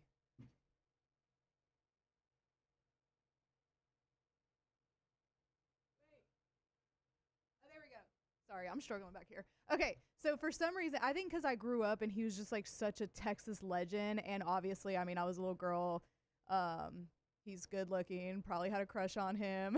So whenever I call him, that's the only person I get nervous. My hands start sweating and my heart starts like fluttering a little bit. Hey, it's fair. It's a fair point. I mean, Colt McCoy was friend of the show. So, like, again, unpopular opinion. I get it. When people ask me best Texas quarterback of my lifetime, I say Colt McCoy, not Vince Young. I love Vince Young. He was electric in that national championship. What Colt McCoy did, like, okay, remember like when Burrow was in college, they were like, oh, he'll break the single season record, but, you know, Baker Mayfield played for 5 years. He has all the Big 12 records. Colt McCoy had all of those single season records that Joe Burrow broke. He had all of them. I mean, people just forget how good he was because it didn't result in a natty. It didn't result in a Heisman Trophy. But, I mean, Colt McCoy, like, that's the best Texas quarterback in my lifetime. Yeah, so I grew up, obviously, in Texas. I remember that whole situation, the drama between, like, Major Applewhite, Chris Sims. I think I was early high school at that point, maybe late middle school. I can't remember exactly when, but like everybody, everyone, like I hated Texas in general. I was a Baylor guy, but like just watching it, everyone even more so hated Chris Sims because like this guy shouldn't be playing. I know he can spin it. For sure. Like Major Applewhite, that guy's awesome. Then he came into that bowl game they had. It was awesome. Lattimore, how about Lattimore in South Carolina before? Marcus Lattimore would have been on there as well. Like I hated the injury of Marcus Lattimore. And, like, remember, when they beat Alabama, Stephen Garcia was the quarterback. Look, Stephen Garcia made things happen. He wasn't ever considered a premier quarterback in the SEC. But that team had a freshman, Marcus Lattimore. They had a sophomore, Alshon Jeffrey. That South Carolina team that beat Alabama that year and ultimately went to the SEC championship. Now, Auburn destroyed them because they destroyed everybody that year with Cam Newton. But, no, Marcus Lattimore, man. I mean, I remember... Oh, hell, he came to Tiger Stadium. It was him, Jadeveon Clowney. What was that, 13? 2013, his last year there. This was actually after the first injury, and he was still really good. It was that second knee injury. It did him in. Like, I remember when the 49ers picked him up in the NFL. Like, I was excited because I was a big Marcus Lattimore fan, and it just wasn't. I mean, like a super, like, nice dude, too. He tore all 4 ligaments in his knee. So his injury looked a lot like, you were way too younger. I don't know even if you were born when Willis McGahee got hurt. Yeah, in Miami. It's like the same type of injury, everything. Willis McGahee ended up coming back. He had a long NFL career. He did. Played with the Ravens for a while, I believe. Buffalo Bills as well. Buffalo Bills. Oof. Your former team. Yeah, my former team, absolutely. Also, you were asking why people are allowed to wear 5 after Darren McFadden. Why is Josh Allen allowed to wear 17 after you wore it? That's a really good point. Like, a lot of people think that Josh Allen just, like, made 17 popular up in Buffalo. I'd argue that one game I dressed out. I mean, I was a backup quarterback there one time against the Bengals. We won. Coincidence? I don't know. I don't think so. I don't think so. They weren't good when you were there. Like, they were not the dominant. You could be like, oh, you won the game. Like, no, like, you could have been the difference maker. Actually, Jeff Toole was the starting quarterback that game that I was the back. It was my first week there or my second week there. Jeff Toole, Washington State, is that right? I think so. Yeah, it was wild. Nathaniel Hackett was the offensive coordinator. We had 9 plays going into that game, and we just went really fast. Jeff Toole was Washington State. Yeah. I mean, he was used to throwing it 55 times a game. All right, well, check out in front of this desk right here.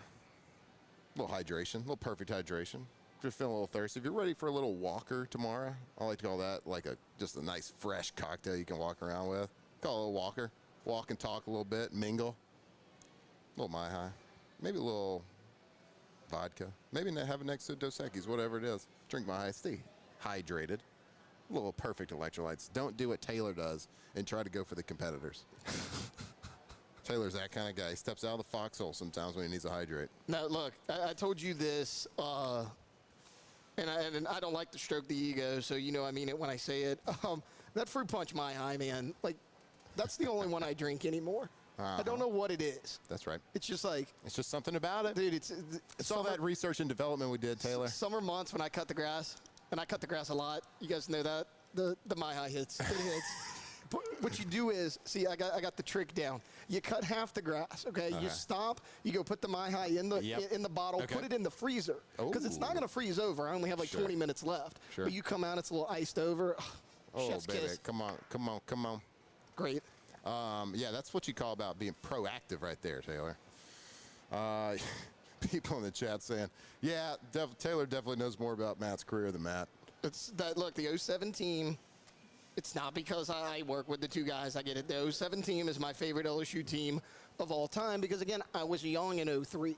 I mean, I was, second grade, 2003? Like, the 07 team that was my first national championship team that, like, I vividly remember. So, yeah, like, that's always going to be my favorite team. Hey, Rivers, shout out, too. Someone's noticing the staggered display here. That's not me. Rivers put this staggered.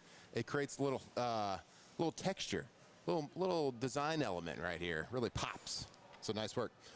People are also talking about in the chat, We know that Jake's not sick. We know he's interviewing with Verge right now. What position? I don't know. Well, maybe he's part of the committee. Maybe he's helping pick. He could be. Do you think he's lying to us?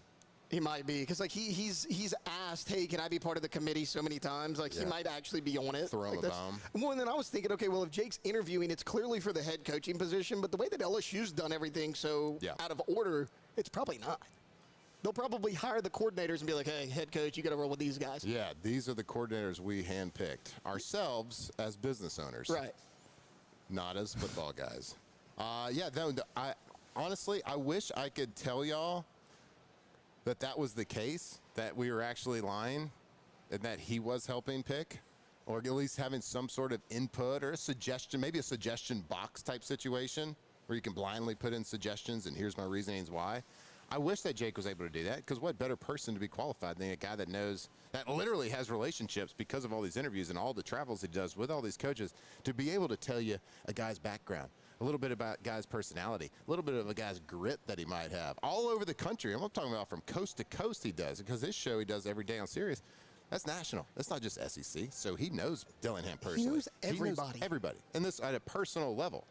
So, yeah, I don't know. Anytime I see somebody on TV and I'm like, I wonder what they're like in real life, I'm like, call Jake Hester. Yeah. He knows him. Jake knows him. He has a story with him. He has a relationship with him. Or at least he knows a guy that does have the relationship, and he can get that type of info. And I know other people do too. He's not unique. I just hope that and I'm not even talking about him specifically now. I just hope that is part of, there's people like that consulting with the situation. But based on the people named to the committee, I don't know if we have that or not. But I guess we're going to trust the trust.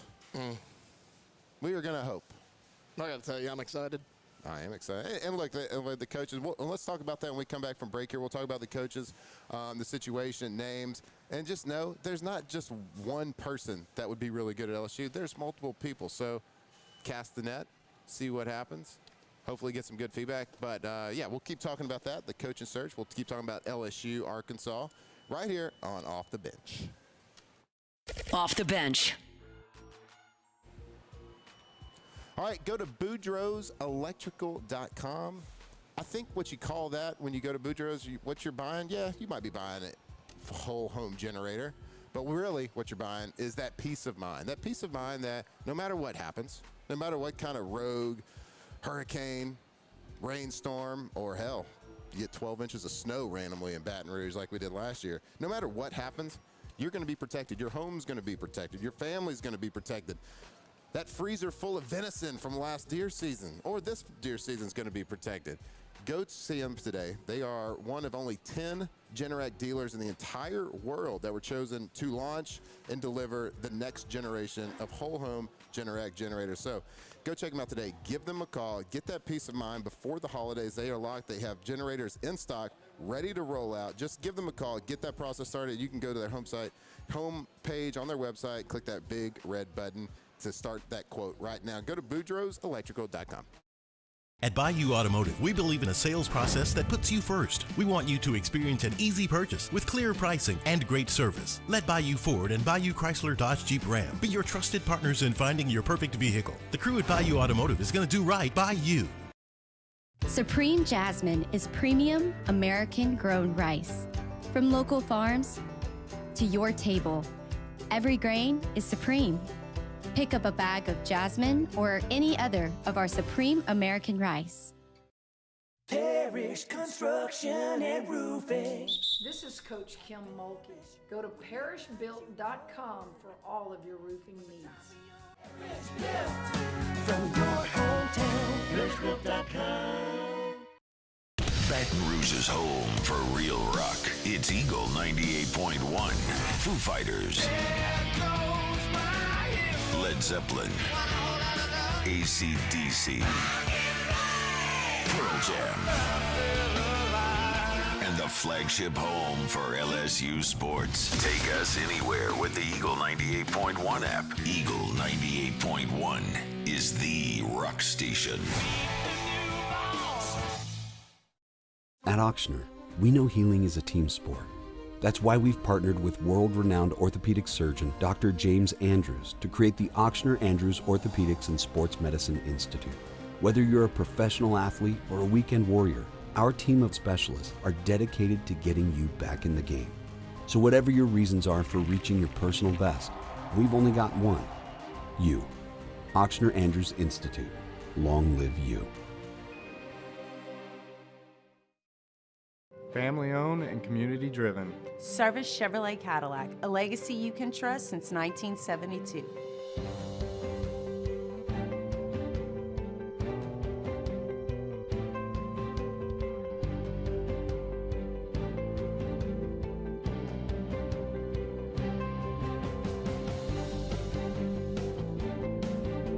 Service Chevrolet Cadillac, our family serving your family. For over 50 years. In South Louisiana, you can always count on good people coming together to help our children. At Dreams Come True, we grant wishes for Louisiana children with life-threatening illnesses. But to do this, we need funds. That's why we're trying to raise $100,000 for Dreams Come True by giving away the Blessed Children's School. Make your backyard's dream come true while helping our kids. Just go to dreampoolla.com and you can find out how your $25 donation might help win you a Duplessis pool. Gulf Coast Bank and Trust is giving our customers the power to bank anywhere, anytime during this challenging event. And we're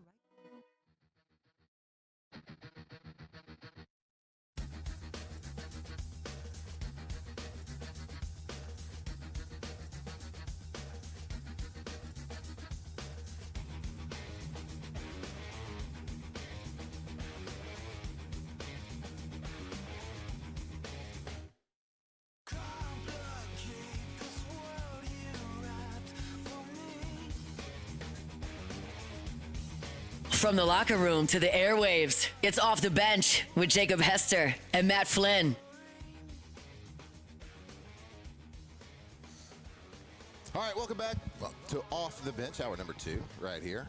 Before we get this segment started, I want to tell you about Campus Federal Credit Union. Hey, Baton Rouge, when it comes to your money, don't just bank, belong. At Campus Federal Credit Union, you're not just another customer. You're part of a Louisiana-grown family that's been serving our community for over 85 years. From students to just starting out, to families buying their dream home, to small business owners growing right here in Baton Rouge, Campus Federal has always been here to help our neighbors thrive. Whether you're looking for better loan rates, fewer fees, or just a team of people who actually know your name, Campus Federal is built on real relationships, not big bank red tape. So they make it easy to manage your money with modern online banking, mobile apps, and local branches across South Louisiana. So if you're ready to bank local, save more, and be a part of something bigger, stop by your nearest branch or visit campusfederal.org today to learn how you can join Campus Federal Union, where you belong. All right, hey, check it out. What's up, dude? It looks a little different here. Richard, the Dick Dixon. What's happening? Joining us. We got a little 3-person desk here. 3 elite athletes. And you're tall enough to where you're 3 elite athletes, absolutely. The breakfast chair works. The breakfast chair works because you're tall enough. We're at the same height. I'm slouching a little bit. I feel like the mic's a little not back working hurt right now. But, yeah, man, I'm excited. I love this week. Love the LSU-Arkansas game. Going to be the only game I'm going this weekend. You going? Yeah, I got some. I got a lot of family from Arkansas that are coming in for the game. So we're all going to go hang out. You got family from Arkansas? Yeah. Well, they're all from Mississippi that now live in Arkansas. Okay. Why'd they go to Arkansas? A little duck hunting? Duck hunting is great up there. It's more about the paper mills. My whole family grew up in a little paper mill. They built a paper mill in Ashdown, Arkansas. Okay. Then a section of the Dixons all went up there. All right. Have you ever been to Fayetteville? No, we always played in Little Rock. Yeah, we always played Little Rock. But when they talk about, like, my brother, Terrible when he stadium. came through, they played in Fayetteville. Yeah. And they said it was so much better. Like, they loved that stadium. Yeah, I've heard all accounts, like, Fayetteville's awesome. Yeah, we didn't get to experience that. We didn't get to experience it at all. I know, like, strangely enough, like northern Arkansas, sneaky pretty. Like, we used to go up there, like, in the mountains and stuff, and, like, when I was growing up, middle school, high school, we'd go fly fishing up there. Don't they have a like place the North right Fork there, River, the White River? There's some tourism deal up there in the mountains where you can go, like, look for diamonds. Like, they got some diamond mines and some stuff that people can go find. Sure, you can go find some gold. Oh, yeah, you can go find gold, all types of good stuff. Yeah, that's where they got the gold from the boot, actually. Did you know that? Right there. I thought Taylor said it was bronze. Or copper. Dude, Dirty penny. It's dirty penny. It's pretty bronze. I mean, it's not. I don't ever remember touching that thing. Like, for me, it was all funny. And I don't know. I mean, that ain't gold. No, and, like, it was always funny, playing in that game, and you win the game, and not trying to be mean or rude or whatever. Like, you turn around and look who ran to hold the trophy first. Yep. Like all the clean jerseys. Ain't nobody that's been on the field. That's right. Well, you know, somebody's got to get it. I said yesterday, I reported it was 2,000 pounds. It's only 200, but I thought it was 2,000. Extra zeros don't hurt anything. It just makes it sound stronger. Yeah, I remember, like, after that game, early on in my career, I'd never heard of the Golden Boot. I barely had heard of LSU when I decided to come here, right, in my recruiting process. I grew up in Texas. I didn't really like my horizons weren't expanded. And so I hear about it, and I see, and they're like, oh, yeah, we beat Arkansas. We get this trophy. And I was like, oh, tight. That's real cool, man. Cool, dude. That's a big rivalry, but whatever. Yeah, I don't know, man. Arkansas during my time was pretty dang good. I heard y'all talking about Darren McFadden, no question, best running back in my life. And I heard you say he wasn't the powerful back. Darren McFadden was 6'1", 225. He's pretty dang powerful. He just was also so fast. Yeah. I mean, I remember when we played in his ankle's about this big. Yeah, in 06 when he broke one and dusted LaRon Landry, and LaRon was a fast guy. What did LaRon run, like a 4.3 something to 40? Ridiculous. When LaRon got dusted by McFadden, and a guy that's like 6'1", 6'2", 225, that dude was rolling. Yeah. But then you also had Felix Jones. I mean, they were running the freaking wishbone in 2006 and 2007, and you had Casey Dick at quarterback. Yeah, he was there. Mitch Mustang, Casey Dick. They went through a whole little thing. It didn't matter. You had Darren McFadden, Peyton Hillis, and Felix Jones. Yep.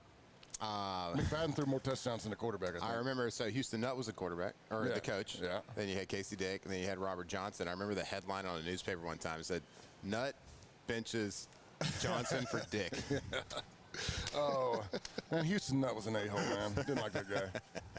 What a great headline. You know that whoever that column writer was with that newspaper was just chuckling. You know he was giggling the whole time. Oh, for sure. There's no doubt. But so Houston Nutt, I got recruited pretty heavily by Arkansas. Like I said, my uncle was up there. My next door neighbor growing up was like an Arkansas All-American. Bruce James played D-line. He actually got a radio show up in Arkansas. And so I was always interested. One of my favorite players to watch as a kid growing up was Matt Jones. When he was a quarterback. He was awesome. I mean, he was such a fun guy. He was Cam Newton before Cam Newton. He was like an LSU killer, too. Yeah, I mean, but like, go back and like watch that tape. He was Cam Newton before Cam Newton. He was 6'6". He ran a 4.4, bulldozed people. I mean, when you played the NCAA PlayStation games back in like 2002 or whenever it first came out, he was a cheat code. You went to Arkansas and you played with Matt Jones. Wasn't he was basketball or baseball player? I don't know. I can't remember. I thought he played his another nipples sport. pierced. Played wide receiver. Breaking news: Matt Jones had a nipple pierce. Well, I met the guy a little bit later in life when what was our wide receivers coach in 2006, 2006. McCarthy, or was he later? Munkin. Munkin. Yeah, Munkin. So when Munkin went to Jacksonville as a receivers coach, McCarthy was after that. He was 07, I believe. Yeah, McCarthy had it rough. But Munkin was awesome. I mean, and he went to the NFL. He's a guy that I'm surprised. I know I'm kind of all over the place right now, but didn't stay in the college ranks longer, because when I almost went and worked for him when he was coaching at Southern Miss, and he took that program to like 11-1, 12-2. Like, they were killing it when he was there, and I was going to come out and work for him, and he's like, "Nah, buddy, I'm not going to be here." Like, he was the next name to go get that job. You almost, correct me if I'm wrong, so you got a couple of opportunities. You almost worked with Henson at Missouri, right? Yeah. Because Henson was offensive coordinator at Missouri. Yeah, and at the time they wanted to go GA. It was a little bit too late in life where the offer of like $35,000 a year to go coach football was just, wasn't going to cut it for me. Right. You had kids on the way. I was like, I can't go backwards in life right now. But if I was single and everything was good, I mean, that was the dream. Everybody wanted to coach football. You could have lived in the dorm and lived off $35,000. Right. Taylor, when Matt Jones was quarterback in for Arkansas, how old were you? What year was he there? Was his diapers? Like 02, right? 02, 03? 6. You were 7. You locked in? Go YouTube some of Did it ruin any 6-year-old birthday parties when Matt Jones beat LSU? I kind of got locked in probably 04, so a little after Matt Jones. Okay. I mean, I know who he is. But I want to say he was a senior in like 04, 05. Maybe he was. You have to look it up. Because I know the only reason, I know he was there 02 to 04. Okay, yeah. Because he got drafted by Jacksonville, and then He got in a little bit of trouble. He got a little bit of trouble. He liked to have a little fun. It was also basketball. Basketball, yeah. He was like 6'7". He had the Arkansas State scoring record, actually. Yeah, he's just a big old lanky guy that was fast. Like I remember his legs, every time he strode out, like every stride was like 3 or 4 yards a stride. It didn't look like he was moving real quick. No, I mean, he is probably one of the better quarterbacks in Arkansas history that he gets forgotten about because of his troubles. What kind of troubles, bud? He had some dust problems. He has some dust? It was snowing? A little snowy. Oh, my gosh. Well, I don't know if their current quarterback has any problems like that, but on the field, he sure seems pretty good. No, he's awesome. Yeah, he's doing Taylor Green. He makes plays. I was watching him earlier, and I watched some film of him last year, and I was like, this guy is explosive. And even earlier this year, like a lot of the easy plays he was making kind of look hard, but the hard plays he was making look pretty easy. He's a guy that's perfect for Petrino. Yeah. He can kind of mold those guys to how he wants them. I want to say, I don't remember him having a big game against us last year, but I also think he was nicked up. He was actually a game time decision coming into last year's game. But I feel like they've had a lot of speed quarterbacks. I mean, the latest Arkansas game that I remember is the come out for Harold Perkins as a freshman when he made all those plays and kept him in the game.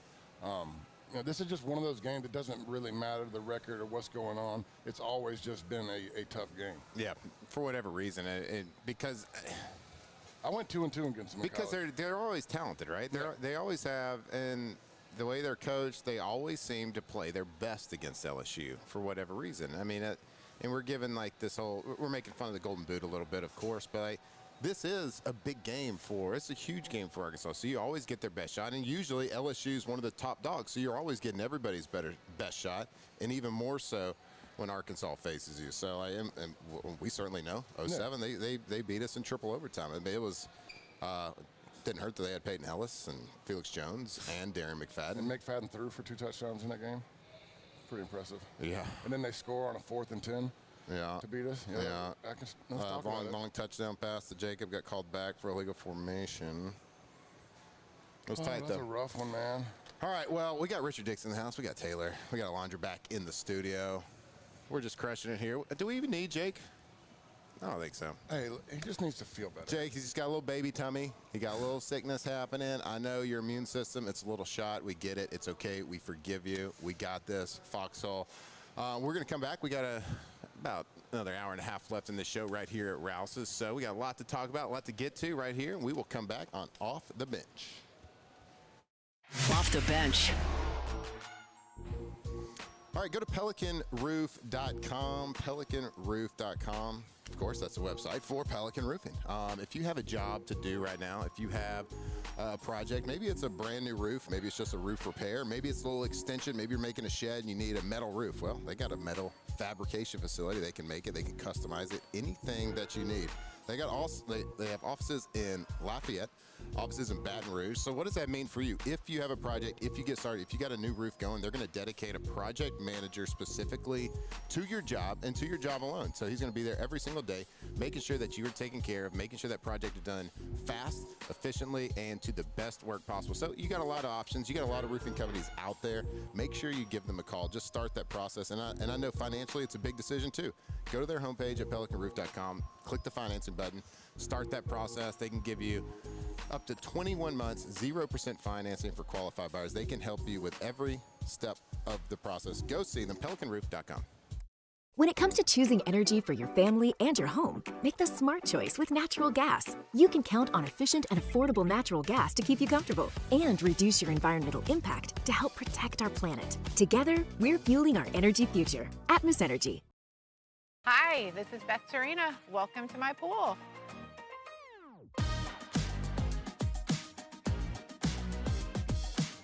The first time I saw this beautiful pool, it exceeded every expectation that I had. They were able to get everything we wanted in this pool. It is a beautiful pool. We live out here. We eat out here. We watch TV out here. This is like our living room outside. We love this pool and everything about it. When we decided to build our pool, we called a great friend who is one of the best pool builders in the country in North Louisiana, and we said, who would you choose to build a pool in Baton Rouge? And without a hesitation, he told us Russell pools. He said their history, tradition of great builds, great pools was unmatched. So of course, who did we call? Russell Pools. The advice I would give to anyone looking to build a pool is first call Russell Pools. They'll do an incredible job. It'll be incredibly organized. It'll be time efficient. And you will have your pool in no time.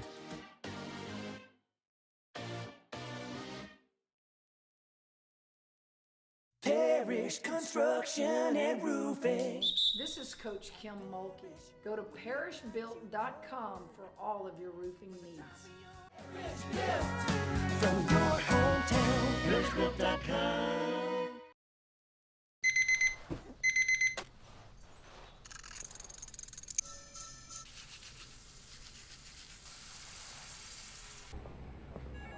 Sometimes you ignore the signs, even when they're right in front of you.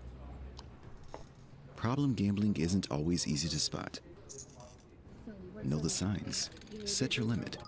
Learn more about healthy gambling habits by visiting us online or text or call for free confidential help now.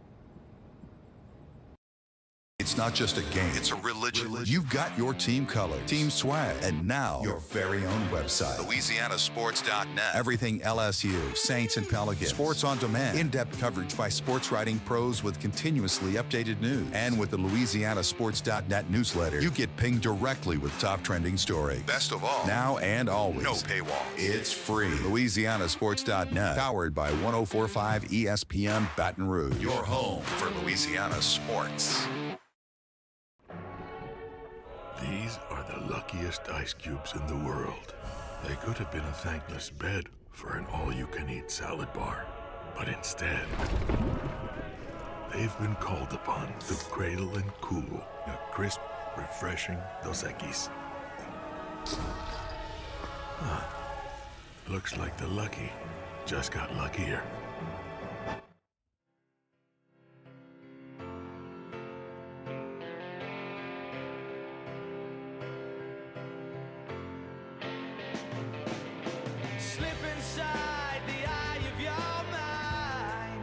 You know you might find a better place to play. You said that you've never been, but all the things that you've seen slowly fade away. So I start a revolution from my bed, 'cause you said the brains I had went 2007 champs, purple and gold to the core. This is Off the Bench with Hester and Flynn, Baton Rouge's go-to for all things Louisiana sports. All right, welcome back. Off the Bench right here, live at Rouses. Rouses on Burbank. Come check us out. Come see us. There's a little time left, I think, on this breakfast bar. Still see the steam arising. I can smell it here. My guy's still making sushi, by the way. That dude's been making sushi for 2 hours now. It's good stuff. It is good stuff. Really good stuff. So if you want a little breakfast, maybe come over here for lunch. They got the little salad bar. They got the lunch station. What's your favorite thing on it? On which one? Breakfast bar. I like the bacon. I got a little. I don't know what they have today because I hadn't been over there because Jacob left us, so I've been prepping mid. Been getting nervous at 6 o'clock this morning. That's right. The biscuits and gravy are good. The other day they had like cinnamon rolls, French toast. They had all the sweet stuff. Bacon's a good choice. Yeah, not a bad choice. Taylor, what about you? What's your favorite stuff on the?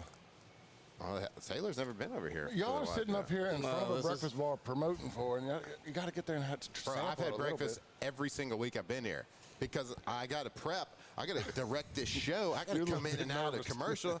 You heard the. You got to be a radio voice. Professional today. That's right. That's right. You heard me when I called you at 6:15 or whatever it was. Morning, there's panic in the voice. I've never heard you sound that nervous, and I've been in a lot of huddles with you. A lot of stressful situations. A lot of stressful situations, and that was the most nervous you've ever been in our life. Well, you know what? It's like Taylor. Like when you're good at something, it's like you don't get nervous for it. You get some butterflies. You get ready for it. But like when you're not real confident at something, the whole deal is like nervous. What everybody tells you is the more you prep, is so you don't have to be nervous on game day. That's right. You know what's going on. Yeah. So what you just admitted to everybody is this morning was changed. You are not prepared for this. Yeah. Hey, it was the middle of the night text. I mean, in your defense, it was it wasn't on you. Yeah, but this is like game planning. When y'all have known that the Hesters have been sick all week, it's just a matter of time before Jake got it. Yeah. I mean, this should have been a conversation going like, Jake, we know it's coming. Yeah, no, that was part of the shit. That was part of when I signed on to do this. I was like, no, but you're not allowed to ever leave. You're not allowed to be sick. You're not allowed to go on vacation. There was one time we were doing a post-game show, and I don't know if Charlie got stuck in traffic or what happened, but like we're 5 seconds before it's starting, and to do the open, and I'm like, I will walk out of this place right now. I'm not doing it. I think we made Musso come do it. We're like, Musso, you are going to talk until Charlie gets here. I can't do this. Yeah, but it's been good. We got to step up, next man up situation. Yeah, I mean, and life comes at you real fast. It's been fine. I told you, T-Bob Hebert actually prepared me for this moment because there were times Jake had a legitimate excuse to be out. Like, they're both on vacation at the same time. I'd get a text like 8 o'clock the night before. T-Bob's, oh, we missed the flight. We're actually going to stay an extra day. Yeah. That's so okay. T-Bob. I'm like, well, I mean, there's a show tomorrow morning, bud, so we got to make something happen. Did you say there was another time where he's just like, man, I gotta catch up on the sleep? Oh, dude, he just everything. Just everything you could think of. Oh, thank God he had you. I mean, you do a damn good job. I appreciate it. Well. What's your favorite game this weekend? I was just kind of looking at that. I was going through. I mean, as far as like the helmet matchup, Texas going to Georgia is going to be a good one. Oklahoma, Alabama. Like I've been talking about Oklahoma. I feel like they're fool's gold. I feel like they got a good defense. Mateer's done some things. I know he had the injury. Alabama's good. I don't think they're elite, but I think they're really good at a lot of different levels and I think Ty Simpson's elite. I think their running game's not very good. I don't think they're like when I go back and watch that game. We watched the film. I think the most frustrating thing was as bad as we played. Like there's enough plays in there to win a game that we just didn't finish. And when I'm looking at that and knowing how bad we have been offensively, I don't really think that defense is that great. Alabama, I think, is going to get exposed at some point. I think they're a good team. Yep. But they're not like a team that's just going to go dominate somebody. Yeah. I think that when I watch them, they have their offensive lineman to me is elite at pass protection. Yeah. They do some they have some running schemes that are really good. Like I watched them against, I think I was watching the Vanderbilt game, and they were dominating Vanderbilt in the running game, or at least early on, running game and the passing game. They had some penalties. They didn't convert on some third down, so the score never got like crazy. But they were physically dominating the game on offense. Now you didn't see, of course, you didn't see it in the run game against LSU. But like Ty Simpson makes 4 or 5 plays every single game. He was throwing dimes. Like the one where P.J. Willen had good coverage on the left side of the tight end. Like he dropped that ball to where it is uncoverable. Yeah. Like, a perfect throw beats any coverage. Yeah, he's great coaching tape for quarterbacks doing quarterback drills, quarterbacks up and coming in middle school, high school. Ty Simpson's really good coaching tape because his movement in the pocket, the way he dips, the way he steps up, everything. He dips, he steps up, then he gets his left shoulder square, he gets his right hip to his target every single time. That's something like what I've noticed, like comparing, and I compared this past week watching film, I was comparing Nussmeier mechanically, not Reeves, I'm just looking mechanically to Ty Simpson.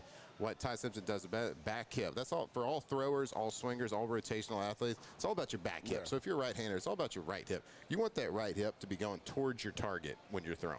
And Garrett's kind of goes laterally this year, and a little bit backwards. Ty Simpson's goes right hip goes right towards the target. He looks like a robot. Like he was AI drone up how to do this. Yeah. And he does it perfect every time. The only bad play I thought he made was really on the Perkins fumble. I mean, he's a better quarterback than that. Like he knew there was enough time with Perkins in front. It's get rid of it. Right. I think he held on to it a little bit too long. But yeah, by far he's been the best quarterback I've watched this year, which was surprising. I didn't know much about him coming into the season. I don't know. Did he play much last year? I feel like he might have gotten some spot play. Not a ton. Oh, Taylor, we didn't even know if he was going to be the starter. Right. I think people thought.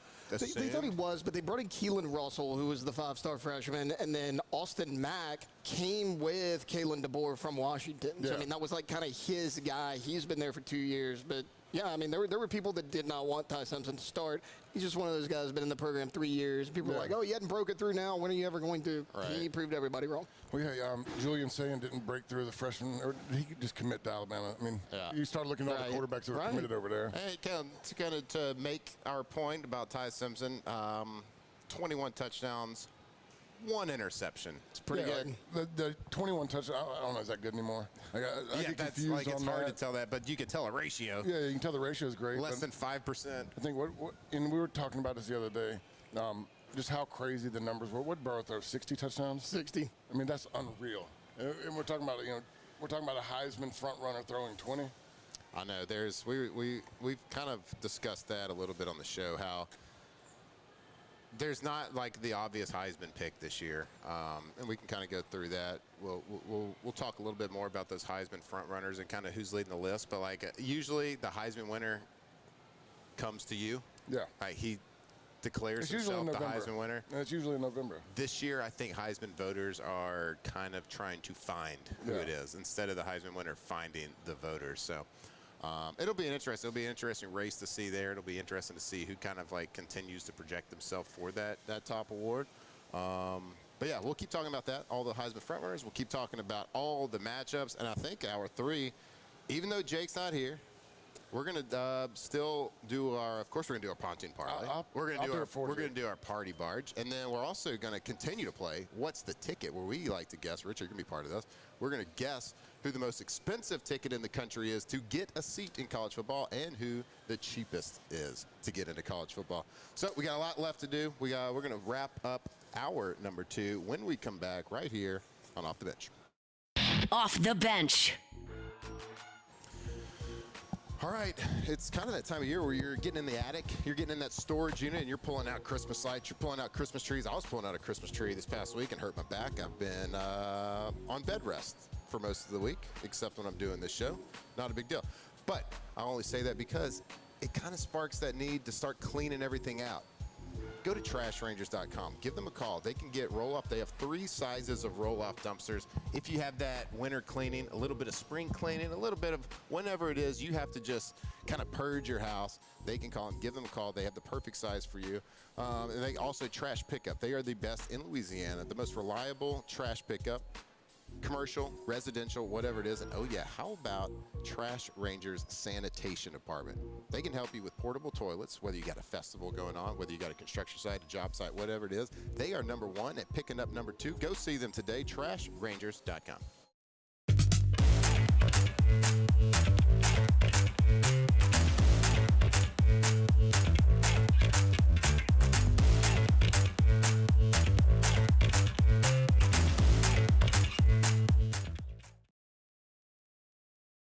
After a decade of working in private duty nursing, I know how hard it can be to find compassionate care for the ones that you love the most. So I started Decision Critical, a premier concierge nursing agency, so we can take care of you wherever you are. Our highly skilled nurses provide exceptional care from the comfort of your own home, with personalized packages for short-term, long-term, or even around-the-clock care. Visit us at decisioncriticalbr.com and give us a call today to get started. When it comes to choosing energy for your family and your home, make the smart choice with natural gas. You can count on efficient and affordable natural gas to keep you comfortable and reduce your environmental impact to help protect our planet. Together, we're fueling our energy future. Atmos Energy. Every winner knows a great play starts with a solid game plan and the right team by your side. At Sunshine, we're here to keep your operation running strong. From tractors to harvesters, we've got the John Deere equipment you need to tackle every job with confidence. Because when the work's done right, there's more time for the things that matter, like cheering on your favorite team. Make Sunshine Quality Solutions part of your playbook this season and learn more about what it means to be powered by Sunshine at sunequip.com. Raising Cane's is our victory meal. Football fans are some of the most dedicated fans in sports. It's a fundamental quality we share, and that fuels every single order of our hand-battered chicken fingers. Wherever there's football, there's Raising Cane's. One love. Let's go.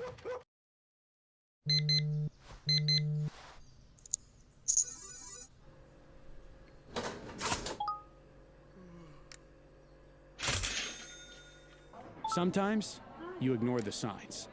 even when they're right in front of you. Problem gambling isn't always easy to spot. Know the signs, set your limit. Learn more about healthy gambling habits by visiting us online or text or call for free, confidential help now. I'm Lawyer Locke Meredith. We are honored and humbled to receive from our clients in Google. Based on 5-star client reviews, the designation of our law firm is highly recommended. Whether you hire us at all, please give us a call, 272-5555. You have nothing to lose. Hi, I'm Mitchell Meredith. Injuries happen when you least expect them to, making your life more complicated. At Locke Meredith, Sean Fagan and Associates, we know this, and we strive to help each of our clients during these times. Whether you hire us at all, give us a call at 272-5555. Parish Construction and Roofing. This is Coach Kim Mulkey. Go to parishbuilt.com for all of your roofing.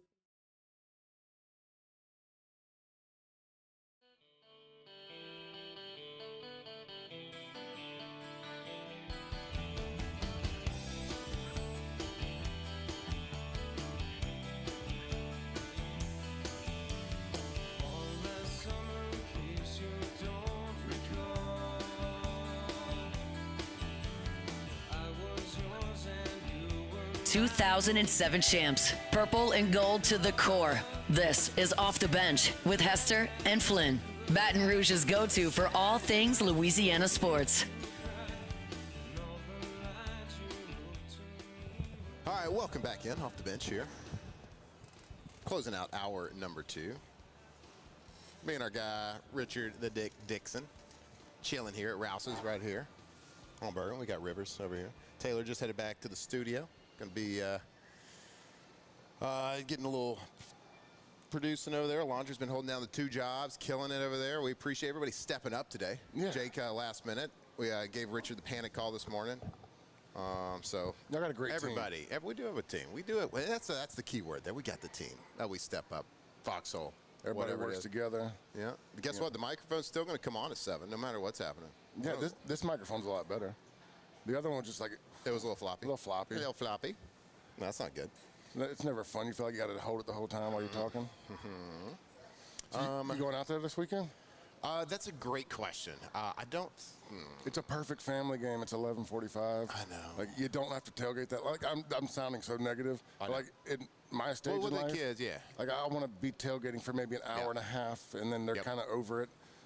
Get to the game. Yeah, and like I love like seeing the tailgates and the families that are there all day. They have like I just don't have that at this time. Like I don't go out there and I set up a tent. That'd be fun to do. Like we Get just a we My just High haven't- RV. I know we should, right? Because I got a couple buddies now whose their parents got some RVs, and they don't even always go to the game. They buy the RV parking pass or the lot for the season, and the RV's there every weekend. You can go hang out, watch games in the RV, tailgate.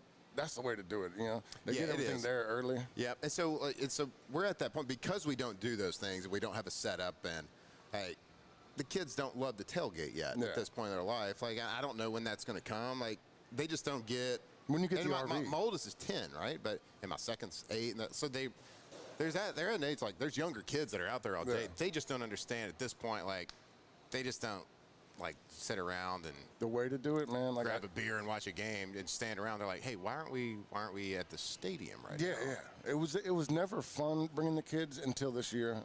Like I've gone to a couple of tailgating events and then left to go watch the game. Yeah. But the RVs make a big difference. The kids go out there and they're playing a little flag football or touch football, or they're playing Hail Mary. Then they can run inside and get some snacks on the couch for a little bit. I get it, dude. That'd be a fantastic thing. It's just something we've never been proactive enough to go explore. Why don't you do it, and we'll just go do it with you. Or you could get the OTB. Oh, we should get an OTB. And then y'all go there and y'all have an OTB tailgate, and everybody comes up there and y'all do like a live show on Saturday. That would be fun. That's a moneymaker. I want a piece of it. That's a moneymaker? Yeah. We're going to charge cover? No, but I mean, $5? you're gonna sell sponsorship and advertisement for it. Let's do it. That'd be pretty sweet. All right. Do like a little.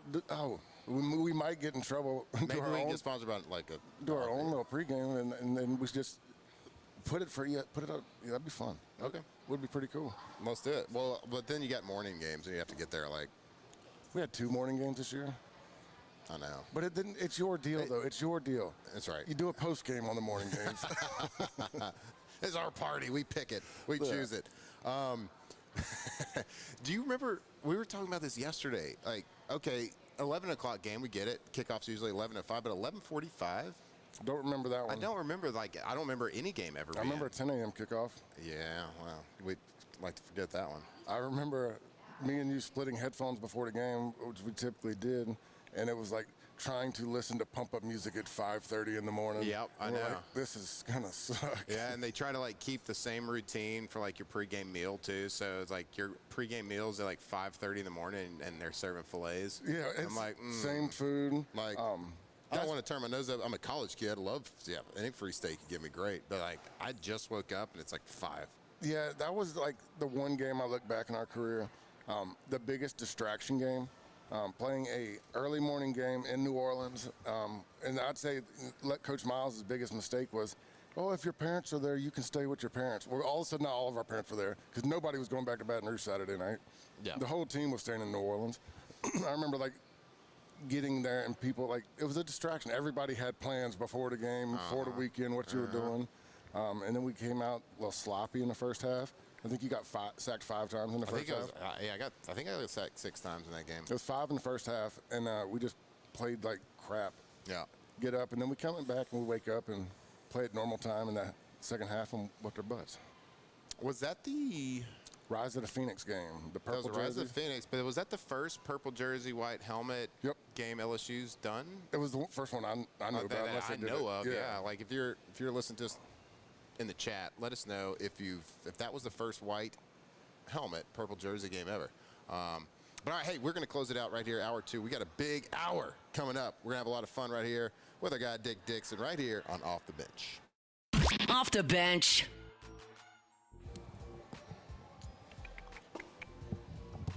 Uh-oh. Here we go. We got it. All right. We, here in Baton Rouge, here in Louisiana, we know what hard work looks like, and nobody represents that spirit better than Pala Industrial Contractors. For over 52 years, Pala has been building confidence and building the Gulf Coast with a reputation for safety, quality, and craftsmanship that stands the test of time. From steel fabrication and precision piping to helical piles, tanks, vessels, and industrial construction and maintenance, Pala delivers results that you can trust. With a 70,000 square foot fabrication facility right here in Louisiana and licenses in 32 states, Pala is equipped for projects of any scale, anywhere. When safety, quality, and reliability matter most of all, make sure you choose Pala. And right now, Pala is hiring. If you are a skilled welder, pipe fitter, craftsman, project professional, ready to take your career to the next level, Pala wants you on their team. Because at Pala, it's more than construction. It's about people, employee-owned, relationship-driven, palagroup.com. At Auctioner, we know healing is a team sport. That's why we've partnered with world-renowned orthopedic surgeon Dr. James Andrews to create the Auctioner Andrews Orthopedics and Sports Medicine Institute. Whether you're a professional athlete or a weekend warrior, our team of specialists are dedicated to getting you back in the game. So whatever your reasons are for reaching your personal best, we've only got one: you. Auctioner Andrews Institute. Long live you. When it comes to choosing energy for your family and your home, make the smart choice with natural gas. You can count on efficient and affordable natural gas to keep you comfortable and reduce your environmental impact to help protect our planet. Together, we're fueling our energy future. Atmos Energy.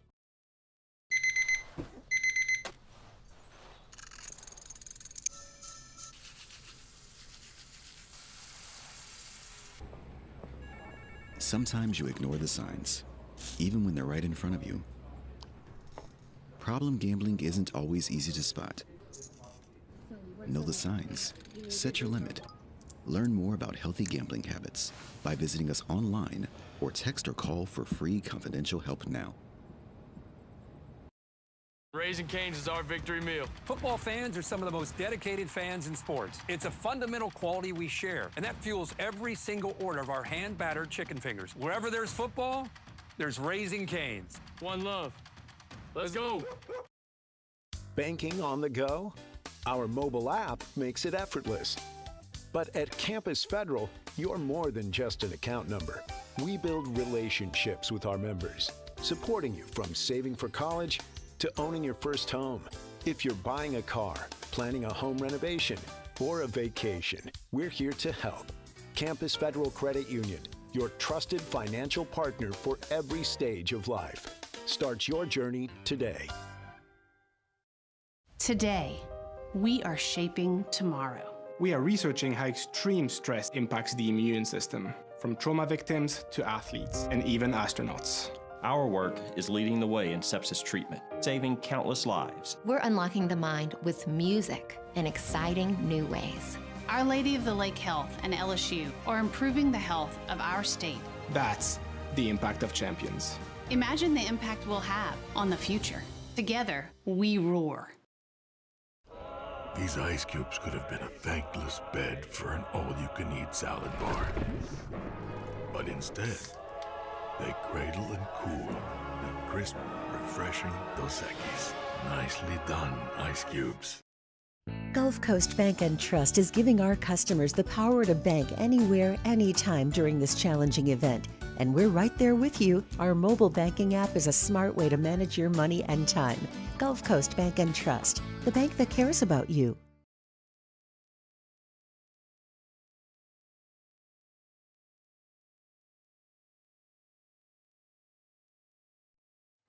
All-Star Toyota presents Off the Bench with Jacob Hester and Matt Flynn. Hands to Hester, and Hester, yep, got it, 5 out of 5. From carrying each other to a natty to carrying each other on the air. Flynn is back to throw for the end zone. Boom! Live from the Raising Cane studio, it's Off the Bench.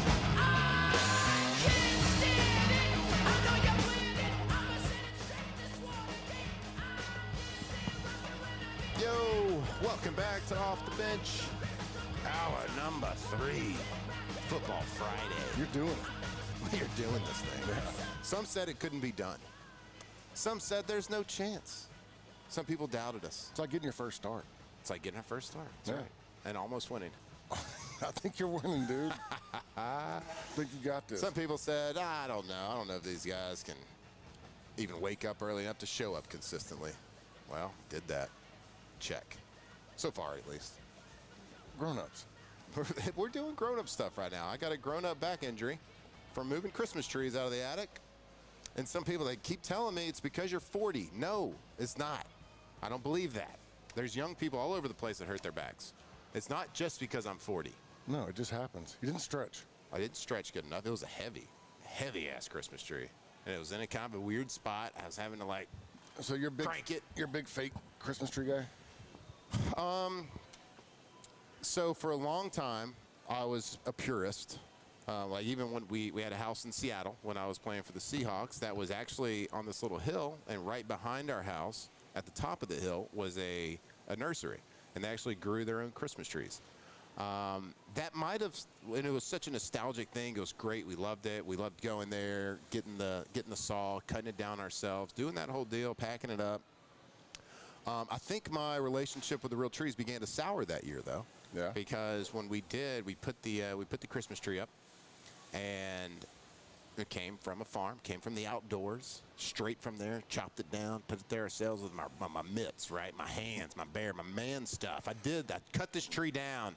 We were decorating it.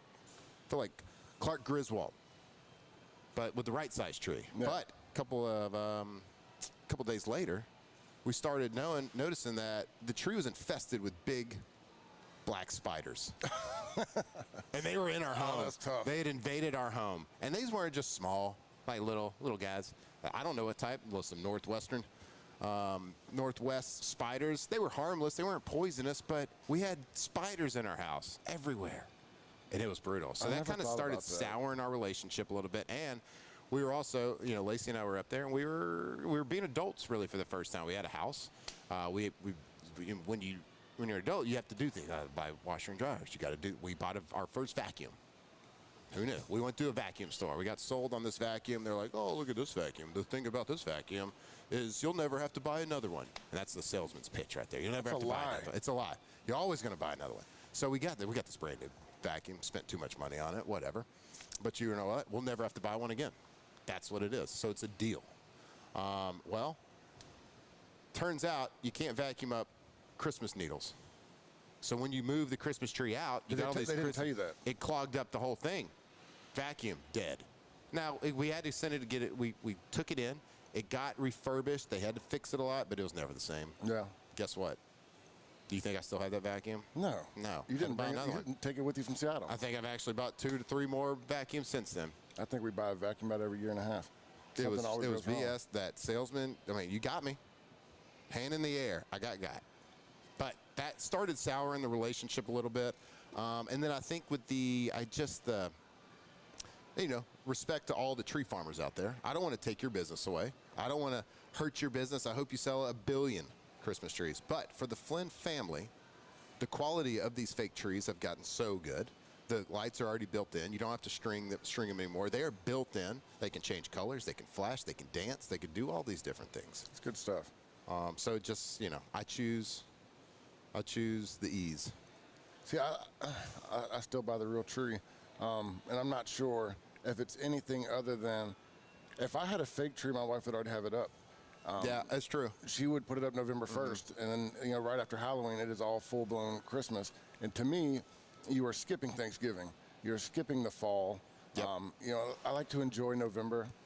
So for me, like, if we get a real tree, you can't get them too early. So you got to wait. That's true. So you force the. I force the. You force the wait. Yeah. You force the wait. Anything that is so now good is worth the wait. Is that a saying? I feel like it that's works. It works. We get it. You could have said it better, but. T-Pal in the chat said Flynn bought a vacuum that sucked. Pretty good. That's what they're supposed to do. That's exactly what they're supposed to do. Yeah. Oh man. So yeah. So and then but we'll buy some. We'll go get some like real garland.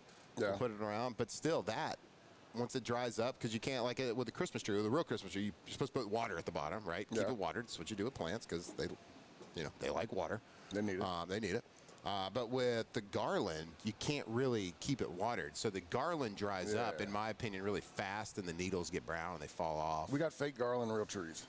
Okay, so we're fake everything now. Yeah. And we got multiple trees. Now, at this point, we've accumulated. So, like, every now and then, my girls, they wanted a flocked Christmas tree this year. They wanted the snow on it. So we got one of those. So, yeah, lots of Christmas. Christmas is going down at the Flynn house right now. Oh, yeah. There's not a lot of Thanksgiving. No. I mean, you kind of can reuse some pumpkins and some things. It's just, I don't like, one of my favorite, and I love Christmas time. It's hunting season. It's cold. It's cooler, not cold, but I enjoy this time of year. But, like, my favorite time is, like, right after New Year's when we put all the Christmas stuff up and, like, the house is decluttered. Like, it feels like the house gains an extra, 500 square feet when we're done with Christmas. I hear what you're saying. Like, I don't think I agree with that. I'm not a big clutter guy. I can't stand a lot of things in a room. I get it. I just, like, when Christmas decorations go down, it does make me a little sad. Because, like, if you have a Christmas tree on, it, like, just provides you get used to the lighting that it's providing. Yeah. The living room's a little bit, has a different nice glow to it. I enjoy it for a month and a half. Yeah. But after you're ready for it. I'm like, man, I'm ready to have my rooms looking the way I like it. How about you outdoor? Do you string your own lights? Do you put up lights? Yeah. Are you Scrooge? Like, what do we do with the outside? So I'm lower level roof. I'm not going up top. Yeah. I've lower level roof. Okay. With my knees, I tried to get up on the roof, and like my knees start to buckle, and I get really uncomfortable. Yeah, Richard, you should not do that. No. So like I was scared getting down. So now it's just lower level roof. I got one of those guns that you can put the clip on. You hook the lights to, and I don't even get on a ladder. I can sit there, and it's like a 4-foot pole, and I can pull the trigger, and it releases the clip. Wait, it's just a clip that the lights go on, or so you got clipping the light on there? You got the clip that goes to your roof that holds the light, and there's a gun that comes with it where you can put the clip in the gun. So that way you got the lights in, clip, and you can put it all the way up. Yeah, so you don't even need a ladder. No, you just pull the trigger, and it shoots the clip onto where you want it. And then how do you get the light on it? You put the light on before you put the light on the clip on the gun. Holding the lights. You just click, go down, click. It's a game changer. Someone showed me that about 3 years ago, and I got rid of the. When you said gun first, I thought of the Grinch. The Grinch. Jim Carrey. Yeah, if someone has that one, I would buy it. That'd be pretty cool. But it sounds like we're getting pretty close to that technology, based on what you just told me. Yeah, it's a stick that basically. Remember the old claw that you used to pick up stuff when you were a kid, like the little shark head, and you had the little trigger. Same concept, except it holds a clip and it releases with the light. Yeah. What a world we live in. What a time to be alive. I mean, it does. Every time I do it, and I spend all day Sunday putting all the lights up, and then we get excited. We go out there when it's dark, and we turn them on, and I'm like, that looks like crap. Yeah. I'm never impressed with the lights, and I see the people who pay for it. And I'm like, I can't spend $3,800 on Christmas lights. I think you can get a lot more efficient than that. You can tighten that budget up. Yeah. But there's a convenience factor involved. But like if you're talking about this Christmas light gun technology, this is a game changer. Yeah. You got to go buy them now, because if you wait till December, every Home Depot, Lowe's, they all sold out of them. Yeah, that's the thing. It's like I'm starting to learn this now. I don't feel like it used to be like this. I tried to go buy one of those giant skeletons for Halloween, like that's coming out of the ground. That looks like I think they were getting them at Costco or whatever. I tried to do that like October 1. And I told my wife, I was like, hey, let's go to Costco this weekend. Let's go get one of those big. And she just laughed at me. She's like, ha, that's funny. That's cute that you think you can get Halloween decorations 31 days before Halloween. It's like trying to get candy the night of. Yeah, I know. My wife said, hey, can you pick up some candy on the way home? I'm like, where? Yeah, good luck with that. So anyway, it's intriguing. So real Christmas trees, have you ever done the cut your own Christmas tree? Like when you're in Detroit or anything? In Detroit, we had like one of them 2-foot fake ones. It was me and Will Heller. Yeah, okay. We weren't going to decorate too much. I think I spent in Detroit, we played on Christmas Day against Miami. Okay. And so we were down in Miami for Christmas, came back, and my mom came up there because she still wanted to have Christmas presents. Yeah. But it was, we didn't. Yeah, there was one year, I think it was probably that same year, we played Thanksgiving Day, probably against Detroit, Christmas Day, and New Year's Day. So it was like every single holiday we're playing on that day. Well, you had some good games against Detroit. It was always fun, sitting on the sideline trying to be happy for you, but can't show that I'm happy for you. Cheering inside. Yeah, come on. My dad tells the story, and it's still his favorite story in the world. When he came up there when we were playing in Detroit. Yeah, in Detroit. Yeah. And me and my dad go pick up you and Aaron and what was it? Was it Graham Harrell? Yeah. It was me, Graham, and Aaron, the quarterback Graham. Yeah. And Aaron's trying to hide with his beanie covering up, and they're like, "Take your hat off, sir." And so he's like, "Oh, well, whatever." We get back over there, and then nicest steakhouse that we could find. We're over there hanging out. And Aaron gets a bowl of spaghetti and meatballs. So we're sitting there. Got carb load. And then the check comes out, and my dad's like, "I got it." And Aaron's like, "No, I got it." And he said, "No, I got it." So he did that just so he can tell me. He was like, "I bought Aaron Rodgers and Matt Flynn one night." I big dogged him. I big dogged him. I bought him. But his favorite part of the story is like, "But I got kind of lucky because they had to play the next day, so they weren't drinking." If they were drinking, I'd have probably made them pay. Yeah, I would have definitely made them pay. Yeah, that's so funny. Yeah, we were staying so far out that trip. I don't know. We were either staying. Y'all almost got stuck there. Remember, because that's when y'all were going to Minnesota and the snow, the dome collapsed from all the snow on the roof. That's right. And so y'all were trying to figure out planes, and then it got dangerous. Cause now that we're thinking about, well, where are we going to? Y'all want to go out tonight? I mean, y'all want to go out tonight? Y'all going to be in town? We might as well go do something. That was when the dome fell down. They played at the University of Minnesota's field for the remainder of the season, and we lucked out because we didn't end up playing there. Maybe we were supposed to play there next. I know one of us was supposed to play there next. I can't remember if we had played them at the dome earlier in the year. I just can't remember how all that worked out. But I remember watching those like late December games when the Vikings were playing in Minnesota, and it looked so brutal. I love the history of the Packers. There's nothing I hate more than a cold football game. Okay. Oh, that's a great question. So Jake and I talked about this yesterday, and we disagreed on it. In your opinion, in Richard the Dick Dixon opinion, what is football weather? How it is right now, like 60s, 50s, 60s, 70s. Yeah, 60s is good. Growing up in the South, we always felt like we beat teams early, especially when we played somebody up north because we had such brutal summers. But by the time you got into, late October, November, when it started, when you could go out there and wear like long sleeves at practice, and it just was cool. It was perfect football weather. Yeah. Okay. I think cold weather, and not like there's a limit. Because of Green Bay, I remember when you first got there, how much you complained about putting Vaseline in your nostrils to keep them from freezing. Yeah, because you had to keep the boogers from freezing, so you had to put Vaseline in your nostrils.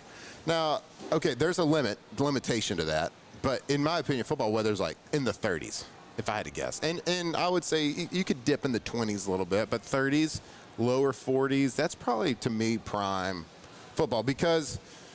Cold weather football is usually football that matters. Like every week matters, every game matters, and so everything hurts more. Like the biggest games are used, like even in high school. Like if you got to the state championship, your playoff games. You had never played. You were from the South. I was from Texas. Like, you were in hot every single day. But like, so cold weather to me signified the biggest games. And it does. You got the playoff games. You have bowl games. You have all these different things. It's always at the end of the season where everything's coming together. You're playing for the most. There's the most on the line. High school, it didn't bother me because it didn't come off the field.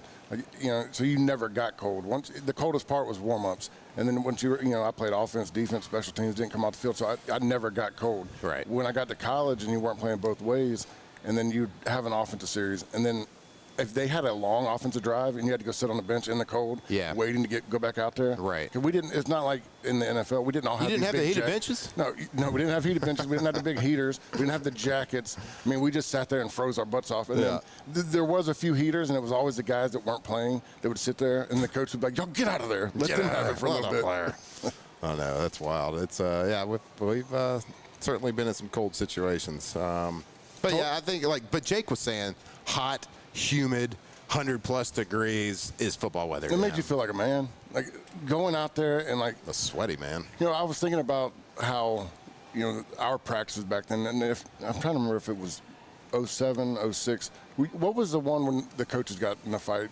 Like arguing, and we ended up running like 30-something. That was before 06, I believe. That was before 06? It could 05. No, it was 06 because it was not Miles' first year. Yeah. So it was 06. Well, yeah, I know because I was there. I wasn't there. I was Miles' second year. Right. Yeah, it was 06. Because Jimbo wasn't here in 07. That's right. So it was 06. I mean, that was the one, like, I remember when you hear stories of, like, bad things happening and kids getting overheated, like, that was probably the scariest time in football. When I just remember, like, bodies getting drug off the field, and they didn't care. They're like, no, y'all are still running. And they're just dragging them off the field. Move the drill. And they just kept going. And then, everybody's dying, trying to keep up. And I remember getting to the practice being over, and there was no more IVs available. Like they were running. People were sitting on the floor. They were over tables. There were people dragging guys into the shower just to freaking get them cooled down. Yeah, football's a wild time sometimes at practice because like the drill, football's bigger than one individual person, right? So things have to go. You can't just unless something crazy like a DeMar Hamlin thing happens, then things stop. But like if just injuries, I remember. There's a guy broke his ankle in practice one time at LSU, and like literally the side of his foot is touching his calf. Move up just 20 move the yards. drill 15 yards, and so they can deal with it. It's like we don't care. I can't. Good luck, bud. Good luck with that ankle. Yeah. But yeah, especially when it's your bud. You're like, I want to go check. I'm like, go. Yeah. We're not practicing stopping. All right, well, just football, whole war stories here. Sorry about that. If you don't like taking a trip down memory lane, this might not be the hour for you, but we're going to keep it going here. We're going to go to break. And when we come back, I'm going to get Richard, Taylor, Alondra. Let's start, let's get into what's the ticket. Well, we'll go around the country. Top 25 games. Doesn't have to be a top 25 matchup, but a top 25 team. We will start guessing and looking at who the most expensive ticket in the country is, and the least expensive ticket right here when we come back on Off the Bench. Off the Bench. All right, go to centralplumbing.org, centralplumbing.org. It's a website for Central Plumbing. The Payne family, who Richard knows really well, the Payne family has been doing it. They've been the experts in plumbing in the Great and Baton Rouge area for a long, long time. It's fam. That's fam for you, buddy. That's fam. The Payne family. Fam. That's right. So whether it's commercial, whether it's residential, whatever it is, whatever your need is in the plumbing game, if you're doing, if you're building a new house, if you're building a new factory, if you're just redoing a powder room, whatever the project is, make sure you give them a call. Make sure you have them come out to your place, whether it's your house, whether it's your place of business. Make sure you have them come out and just look at the job. Let them tell you, let them give you their expert opinion on what needs to happen, how to get the job done the best, how to get a job done fast, efficiently, and the best quality work, which they can do. They do it every single day. They've been doing it a long time. So give them a call, centralplumbing.org. Go see them right now. Look at everything, whether it's, bathroom remodel, whether it's a tankless water heater, never run out of hot water again. Are you kidding me? Whether it's at night and the kids got to take a shower, you got to do the dishes, you got to go to take a bath, everything will never run out of hot water. Go call them. Go see them, centralplumbing.org.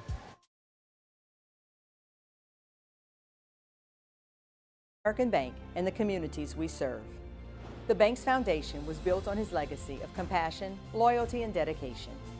Through his years of leadership, First American has prospered to heights even JB could not have imagined. I know my father would be extremely proud of the customer service and financial stability that First American provides to Southeast Louisiana. We continue to thrive because of the legacy of J.B. Falgout. These are the luckiest ice cubes in the world. They could have been a thankless bed for an all-you-can-eat salad bar.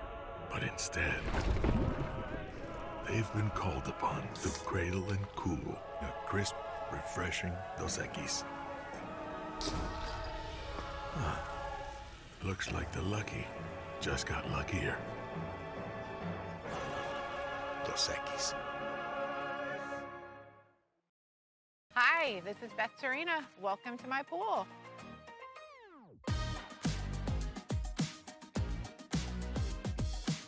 The first time I saw this beautiful pool, it exceeded every expectation that I had. They were able to get everything we wanted in this pool. It is a beautiful pool. We live out here, we eat out here, we watch TV out here. This is like our living room outside. We love this pool and everything about it. When we decided to build our pool, we called a great friend who is one of the best pool builders in the country in North Louisiana, and we said, who would you choose to build a pool in Baton Rouge? And without a hesitation, he told us Russell Pools. He said their history, tradition of great builds, great pools was unmatched. So of course, who did we call? Russell Pools. The advice I would give to anyone looking to build a pool is first call Russell Pools. They'll do an incredible job. It'll be incredibly organized. It'll be time efficient. And you will have your pool in no time.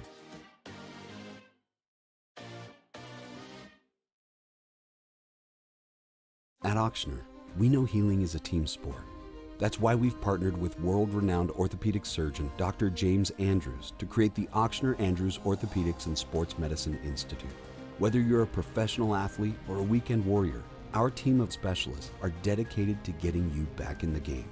So whatever your reasons are for reaching your personal best, we've only got one: you. Auctioner Andrews Institute. Long live you. Banking on the go? Our mobile app makes it effortless. But at Campus Federal, you're more than just an account number. We build relationships with our members, supporting you from saving for college to owning your first home. If you're buying a car, planning a home renovation, or a vacation, we're here to help. Campus Federal Credit Union, your trusted financial partner for every stage of life.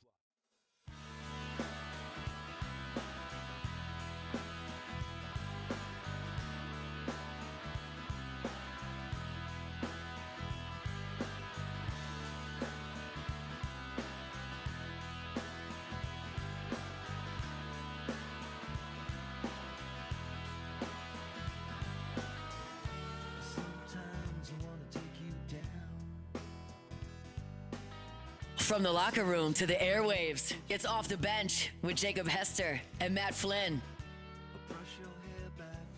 All right, welcome back here on Off the Bench. Let's see, it's 9:21 here on the Football Friday, if you're just joining in.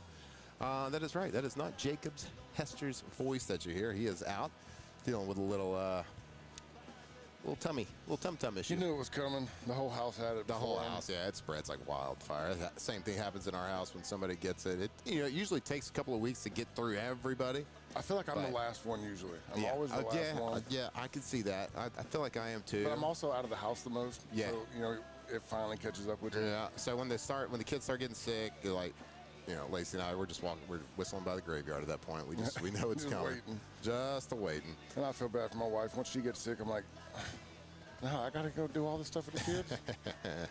Oh, no. Sorry, I can't help you. Sorry. Yeah. I want to tell you a little bit about LSU snacks. Richard, hand me that little bag right there. Are they good? LSU snacks. Oh, heck yeah, are they good? Are you kidding me? Look at this. Got the LSU, got the Eye of the Tiger on there. LSU snacks. We got the Win bar. Pretty clever, right? Win bar. Then we got the Win cookies, like right here. Then you got the Win bites. So every bite supports LSU by purchasing, enjoying, and sharing Win, which is these Win bars, Win snacks. You're contributing support for both the University of Louisiana as well as our incredible LSU student athletes. So whether you're snacking at work, whether you're on a road trip, or just need a little pick-me-up, LSU Win snacks are the perfect choice. So we appreciate your support, and come to Rouses and get them. They're like you can get these. I think I walked by earlier. They're right by the cash registers too. So if you want to support athletes, you want to support LSU, go pick up some snacks. I'm gonna go buy them by the check case. A little cookie, a little Win bar. How about a little clever name for you? Yeah, we just buy them by the case, give them out to customers. It's not like a snack bar. Yeah, exactly. That's a good idea. I'm about to go expense that right now. Yeah, especially if you got some people you work with that might like Arkansas. Here's a win bar, bud. Yeah, I don't work with any Arkansas fans. Like I said, I got the family Arkansas fans. But they all are big LSU fans, is what's funny. They're big Arkansas fans, and the only game they cheer against LSU is when Arkansas is playing LSU. Every other game, they're wearing LSU gear. Yeah, well, just not this week. Yeah. I think Helms is coming in. I heard, he's coming in Friday. I believe so. I probably won't see him. Yeah, his whole wife and family, of course, they're all Arkansas folks, except for the Helmses. Oh, Helms wears a little maroon every once in a while. I'm sure. I was thinking about I see their pictures. All the dang maroon-ish, dark red-ish teams in the SEC. I just never really thought about it until this morning. All of them. Mississippi State, Arkansas, South Carolina, Alabama, Texas A&M, Arkansas. A&M. Goodness, yeah, it is a popular color for football. It's a popular color. Schools. I don't understand. I mean, you look around at other conferences, you don't see that many. No. It's just in the SEC. I mean, you Tough got color. Tough color. Obviously, it's not. What do you mean? I mean, there's so many SEC teams. No, I feel like it's tough guys, tough people. I mean, think about so Mississippi State's never been really good in our era, but I always felt like that was the game I felt the most beat up after. Oh, I just broke a chair. Snap? Goodness. That wasn't my back. I was trying to pop my back. You're awake, though. I just broke a chair, people. What about these tickets?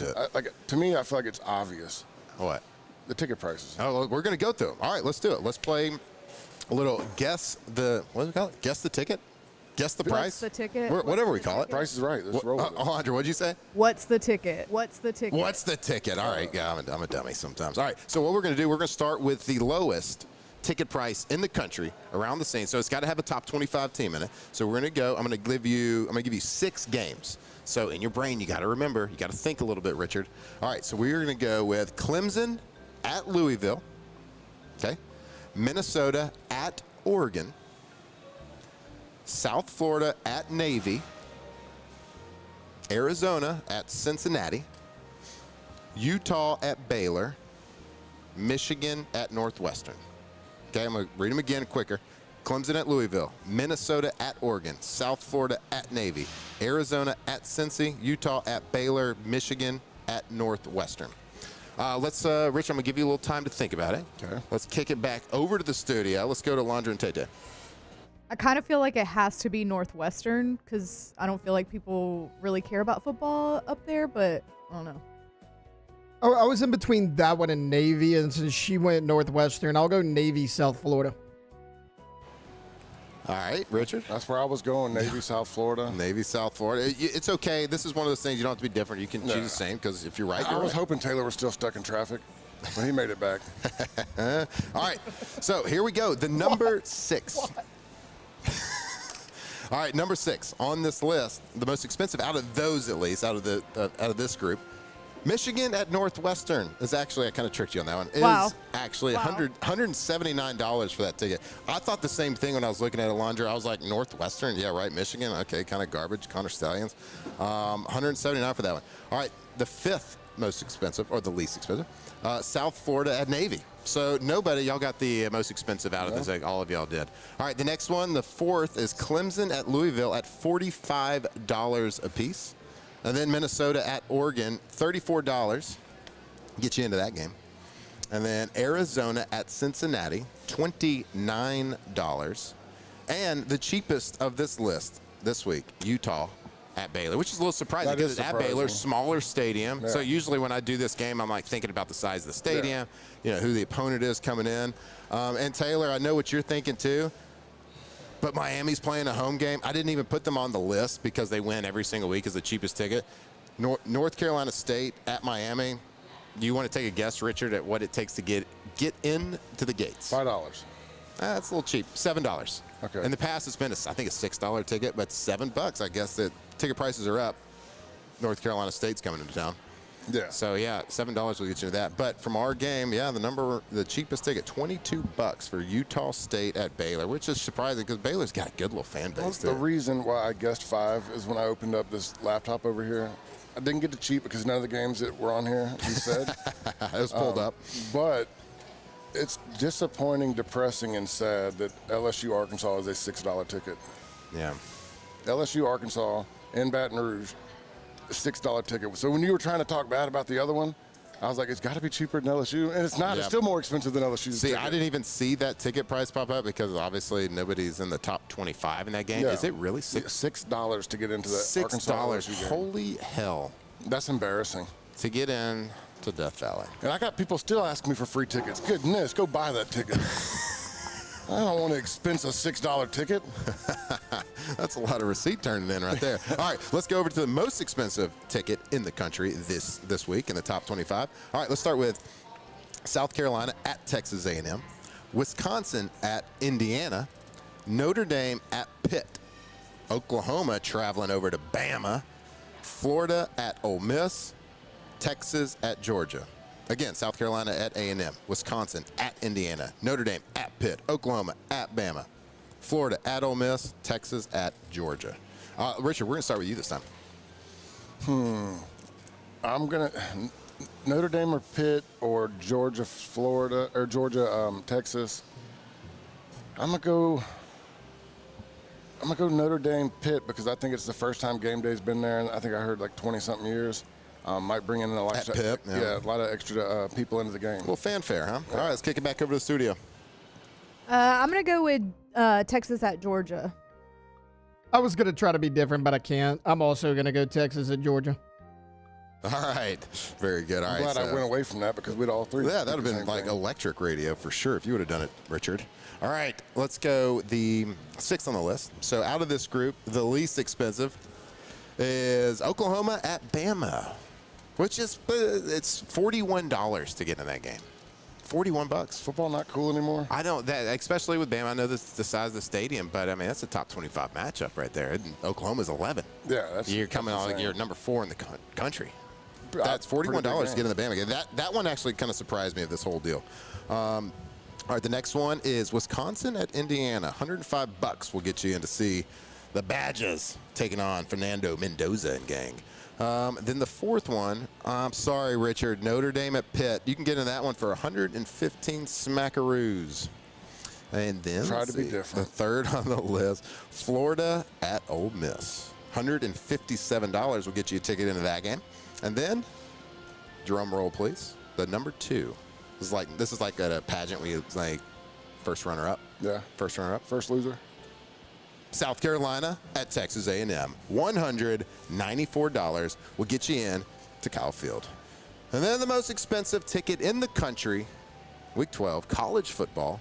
You guessed it, Alondra Tate. Ding, ding, ding, ding, ding, ding. You win. So I didn't want to cheat. That one is also on the screen. Oh, come on. But the Notre Dame game wasn't, so I was just going to gamble and pick the one I didn't see. The Fighting Ark Mannings headed on the road to Georgia. $238 will get you into that game, which is actually one of the cheaper, most expensive prices of the week, of the year. I think the most expensive one was Oregon at Penn State in the whiteout early in the season. It was $411 per ticket to get in that one, and there's 110 seats. 110,000 seats in that stadium. It made some money. Yeah, I think we did the math. Like, if you were going based on that, I know this is all resale values and all that. It's not like the ticket value. I get it. But if you just did that math, it was like over $100 million just in ticket prices. I still think that, I mean, you're kind of cheating. This game's kind of a lie. It's going to say $6, but by the time you paid the fees and all the other BS on there, it's like $500 a ticket. That's right. Well, there you have it. That is what's the ticket right there. The least expensive game in the country is North Carolina State at Miami, number 7. At $7, excuse me. And the most expensive, Texas at Georgia, $238 bills, dollar bills. All right, that'll wrap us up for this segment. We will come back and continue Off the Bench right here. Off the Bench. All right, go to All-Star Toyota of Baton Rouge.com. If you're in the market for a new vehicle, I don't know what it is. Maybe it's a brand new vehicle. Maybe it's a used vehicle. Maybe you want to set up a long-term lease. Maybe that financially makes more sense for you in your situation, whatever it is. Make sure you go to All-Star Toyota Baton Rouge and just check out their options. Go see the team over there. Go talk to all the managers. Go see what's available on their website there or at their lot right there on Airline near Goodwood. And look, if you don't have time to get over there yourself, you can go to their website, allstartoyotaofbatonrouge.com, and you can shop right there. You can shop their inventory. Everything that they got on the lot is right there on the website, so you can start that whole process. See all their makes and models, whether you got, if you're buying for yourself, if you're buying for a child, if you're buying for a wife, whatever it is, if you need a van, if you need a truck, if you want a sedan, whatever it is, make sure you go visit them today. Get in a Toyota, go test drive one, and see the Toyota difference. Go check them out today. All-Star Toyota of BatonRouge.com. Attention diesel mechanics. River Parish Contractors has an immediate full-time opening with benefits. Valid licenses and TWIC card is required to apply.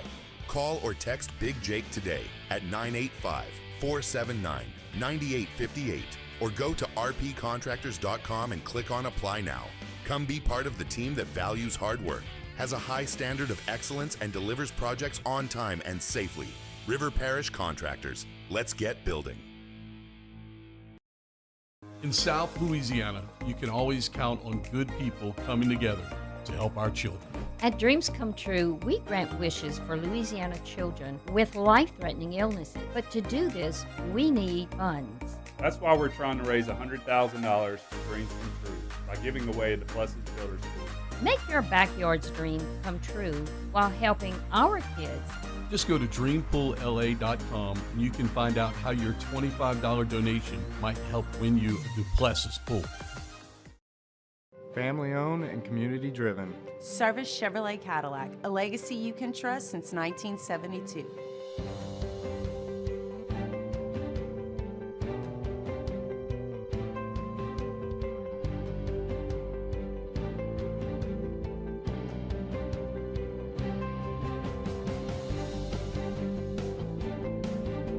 Service Chevrolet Cadillac, our family serving your family. For over 50 years.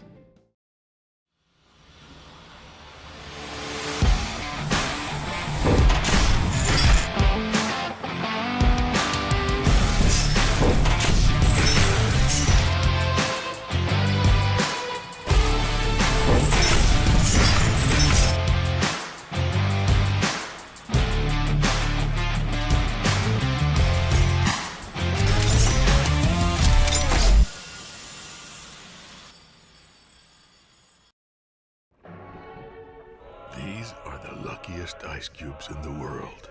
They could have been a thankless bed for an all-you-can-eat salad bar.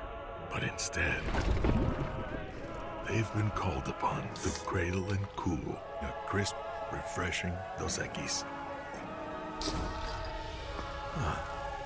Looks like the lucky just got luckier. Dos Equis. Man, age is just a number. Don't let it dictate how you feel. Goodwood Men's Sexual Wellness has anti-aging services that can help you look and feel your best. Visit yourgoodwood.com and discover a renewed sense of vitality. Gulf Coast Bank and Trust is giving our customers the power to bank anywhere, anytime during this challenging event. And we're right there with you.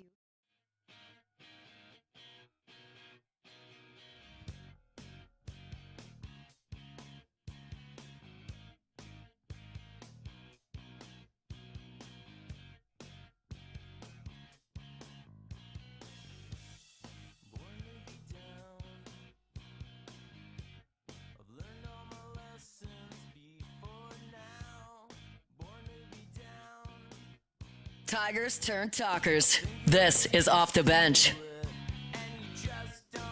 All right, welcome back in Off the Bench. We're finishing up here, hour 3, finish up the show. What's up, Rivers? What's up? Oh, we got Rivers joining us. Just the a show. real rotating cast of characters here. So Richard, of course, does a show with Hanny coming up here at 10, right here on 104.5 ESPN. So he had to book it. Like he has like a real job or something? Yeah, no, he's got a real job. He sells things, I guess. And I guess he's got to go talk like real sports with Hanny for a little bit. I don't believe that. I guess not a ton of like just crazy real sports being talked here today, but I mean, Well, if you're hoping for it to happen now, yeah, bring it on. I have some really bad news for you. I know. So I know you were just listening, but we had the what's the ticket, and I just saw someone in the chat here. Where are they gonna find it? Nelson in the chat said the cheapest ticket for LSU women's basketball versus Tulane is $84, which is 12 times more expensive than the tickets to get into a Miami football game this week. That's incredible. How incredible is that? Good for us. Good for you. I mean, good for you, LSU women's good basketball. Good for you, LSU women's basketball. Keep being you. Keep doing your thing. Kim Mulkey is she is back in action. I saw her sweater. She's back into her crazy outfits. I love the what's the fun Mike's name? I forget. The old Mike logo with the hat on. I can't remember what his name is, but she had that on her, her shirt. I'm probably not the one to ask. Come on. Well, yeah, I'm not. Yeah, I know. What's Mississippi State's we have walking name? bully. Thank you. So you've been to Mississippi State a couple times this year, right? I have. It's been yeah. good? I was there. I was there last weekend for the Georgia game, which, was really something. It was something. It was something for about 7 minutes. Where Mississippi State led us to believe they might show up. They do that every time. Yeah. And then I took my kids to the game, so they've gotten to the age where I feel like I'm comfortable about taking them to the games. But I feel like kids are so spoiled now. I take my kids to the game. They want snacks. They're like, where's my tablet? Which I don't bring, but like they're still asking for it. I can remember so many times growing up where my dad took me to football games. I didn't have a tablet. I was not allowed to leave. Like I had to sit there and just be there, you know? Well, anyways, so I take my kids back to the tailgate, I guess around the end of the first quarter. And from the time I left the stadium to the time I made it back to the tailgate, everything had just fallen apart. Everything, yeah. Everything. But like you get, as a parent, like you get judged a lot, I feel like, by an older generation at restaurants or at things, like when you have iPads. Yes. But like, I remember, like, our parents would give us their generations of like iPad. whatever it was, like, that's where do you think crayon menus came from at a restaurant? To distract. Exactly. Like, if our parents had access to an iPad. I just want to drink my margarita in peace, you know? If they had access to iPads, you don't think Ruth and Alvin Flynn were giving me an iPad if I was, like, misbehaving? I know. I try to think about it. I mean, I definitely feel like my parents would have, but they didn't. I mean, gosh, I'd tell this story. I went to, I was at the Snow Bowl, which was the Independence Bowl, Mississippi State, Texas, A&M. I guess I was going into 8th grade. I don't know. It was like my 8th grade year. But I was so mad about it. My dad makes me go to this bowl game in Shreveport, Louisiana, and it's New Year's Eve. All my friends are doing something fun, so I have to go to this game. And I just remember him sitting me down before we left for the game because it was cold, and him being like, I don't care what you have to do.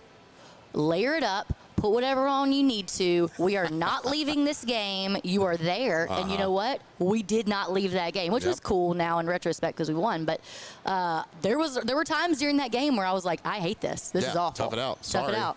Yeah. Sorry, not sorry about your this is what we do. Well, I'm not as tough as my dad because my kids started complaining and I was like, well, we're going to leave now.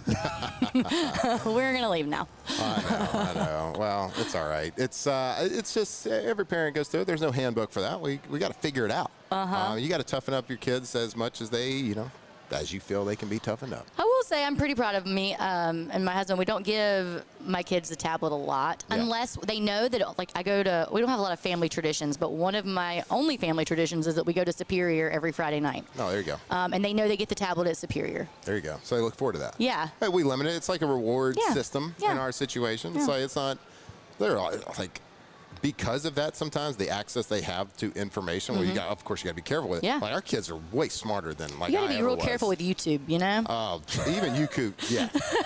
Unless you're watching off the bench and smashing that like button. Unless you are watching off the bench. Well, okay, so I was in Starkville. I went to the Georgia game. But before that, the night before, I went to something very interesting that I think I'm so confused as to why LSU has not done this, but it was I went to an alumni baseball game, a Mississippi State game, and so they brought Rafael Palmeiro and Will Clark back, and it was the Diamond Dog Classic, and so they both coached teams. They drafted their teams of all former Mississippi State baseball players, some who obviously like went on to play in the professional league. Yeah. Some of them didn't. It was a good mix of both, but they went out there, and you were asking, you're like, was this like a softball game? No, it was straight up base. They played baseball. They aired it on the SEC Network Plus, every single dollar that was brought in from the Diamond Dog Classic went to the Bulldog Initiative, which is the NIL thing for Mississippi State. That's cool. And they auctioned off experiences and like batting practice before SEC games or a suite or signed jerseys. But anyways, all that money went to the NIL, like the collective. And I just wonder why LSU is not looking into doing something like that. Seems like a pretty no-brainer, right? Especially for baseball. Especially if somebody's already got the blueprint for it. and Yeah. doing it. Yeah. Do you think at this point in your life, as a former professional athlete and football player at LSU, that you could go back on that field and just perform? Oh, yeah. You think? Tackle football tackle football would be a hard situation. It's a little different than baseball. But Jake and I have told the story a couple weeks ago. We did we played a flag football game where we had to run full speed because but there y'all was couldn't walk up the stairs the next day. Yeah, but we did it. We did. But there was a grown human man chasing us, and we haven't been chased by like a grown human in a while. That's true. These baseball players were not getting tackled. Yeah, So well- but they were, some of these pitchers, I know one of the pitchers, was older than me. Yep. Or some of them might have. I know that I ran into a former pitcher before we went to the game, and I was asking him, I was like, wait, so you're not doing it? And he's like, no, you can't. You're not getting me out there. He was like, but I did offer to do batting practice with some of, the guys that are my age, like hitting, see if they wanted to like go out there.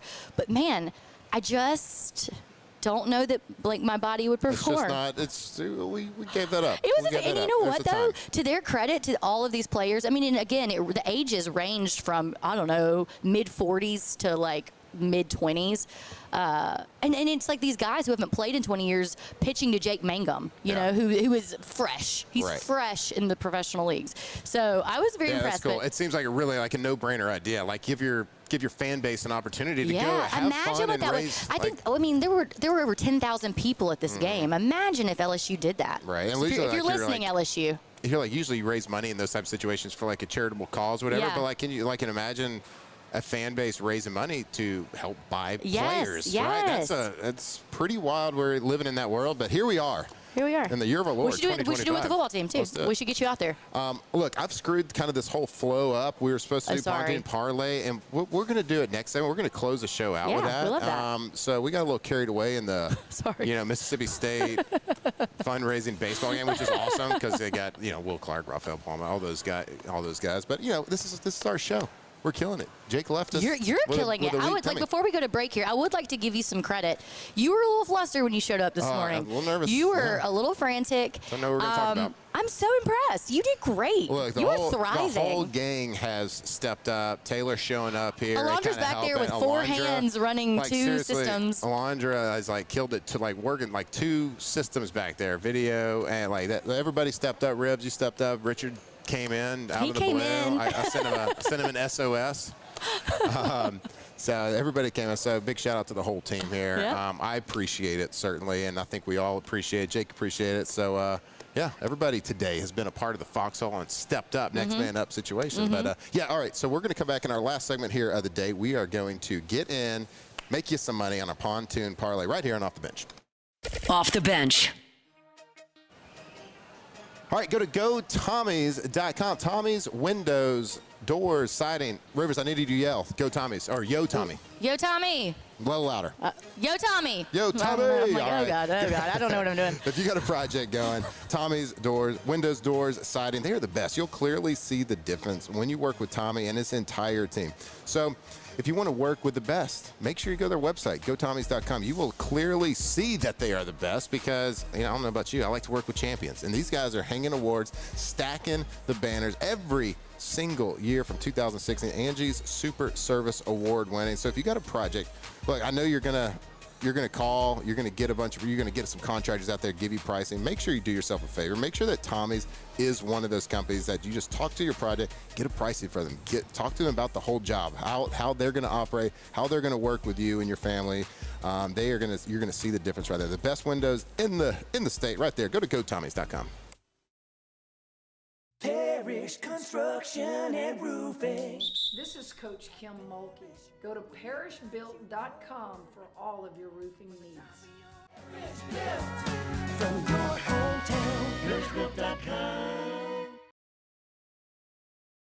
After a decade of working in private duty nursing, I know how hard it can be to find compassionate care for the ones that you love the most. So I started Decision Critical, a premier concierge nursing agency, so we can take care of you wherever you are. Our highly skilled nurses provide exceptional care from the comfort of your own home with personalized packages for short-term, long-term, or even around-the-clock care. Visit us at decisioncriticalbr.com and give us a call today to get started. Hi, I'm Mitchell Meredith with Locke Meredith, Sean Fagan & Associates. We take great pride in educating our clients about their rights. Whether you're injured at work or while you drive, call our office at 272-5555. Knowledge is power, and you should know your rights after an injury. Hi, I'm Sean Fagan of Locke Meredith, Sean Fagan & Associates. When insurance companies have been unfair, we've never been afraid to go to trial. Fighting hard to protect your rights, we never settle a case out of convenience. We only settle when it's right for you. Whether you hire us at all, give us a call.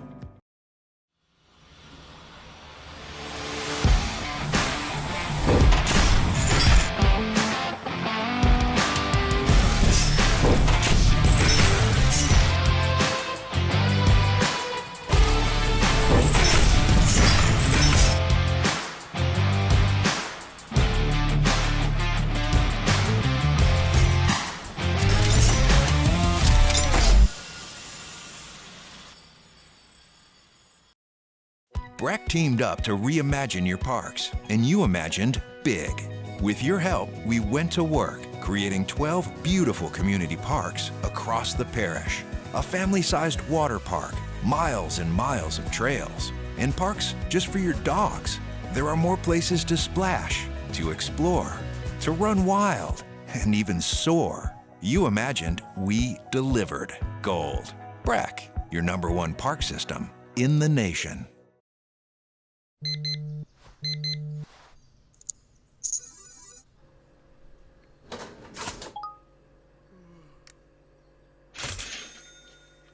Sometimes you ignore the signs, even when they're right in front of you. Problem gambling isn't always easy to spot. Know the signs, set your limit. Learn more about healthy gambling habits by visiting us online or text or call for free, confidential help now. Gulf Coast Bank and Trust is giving our customers the power to bank anywhere, anytime during this challenging event. And we're right there with you.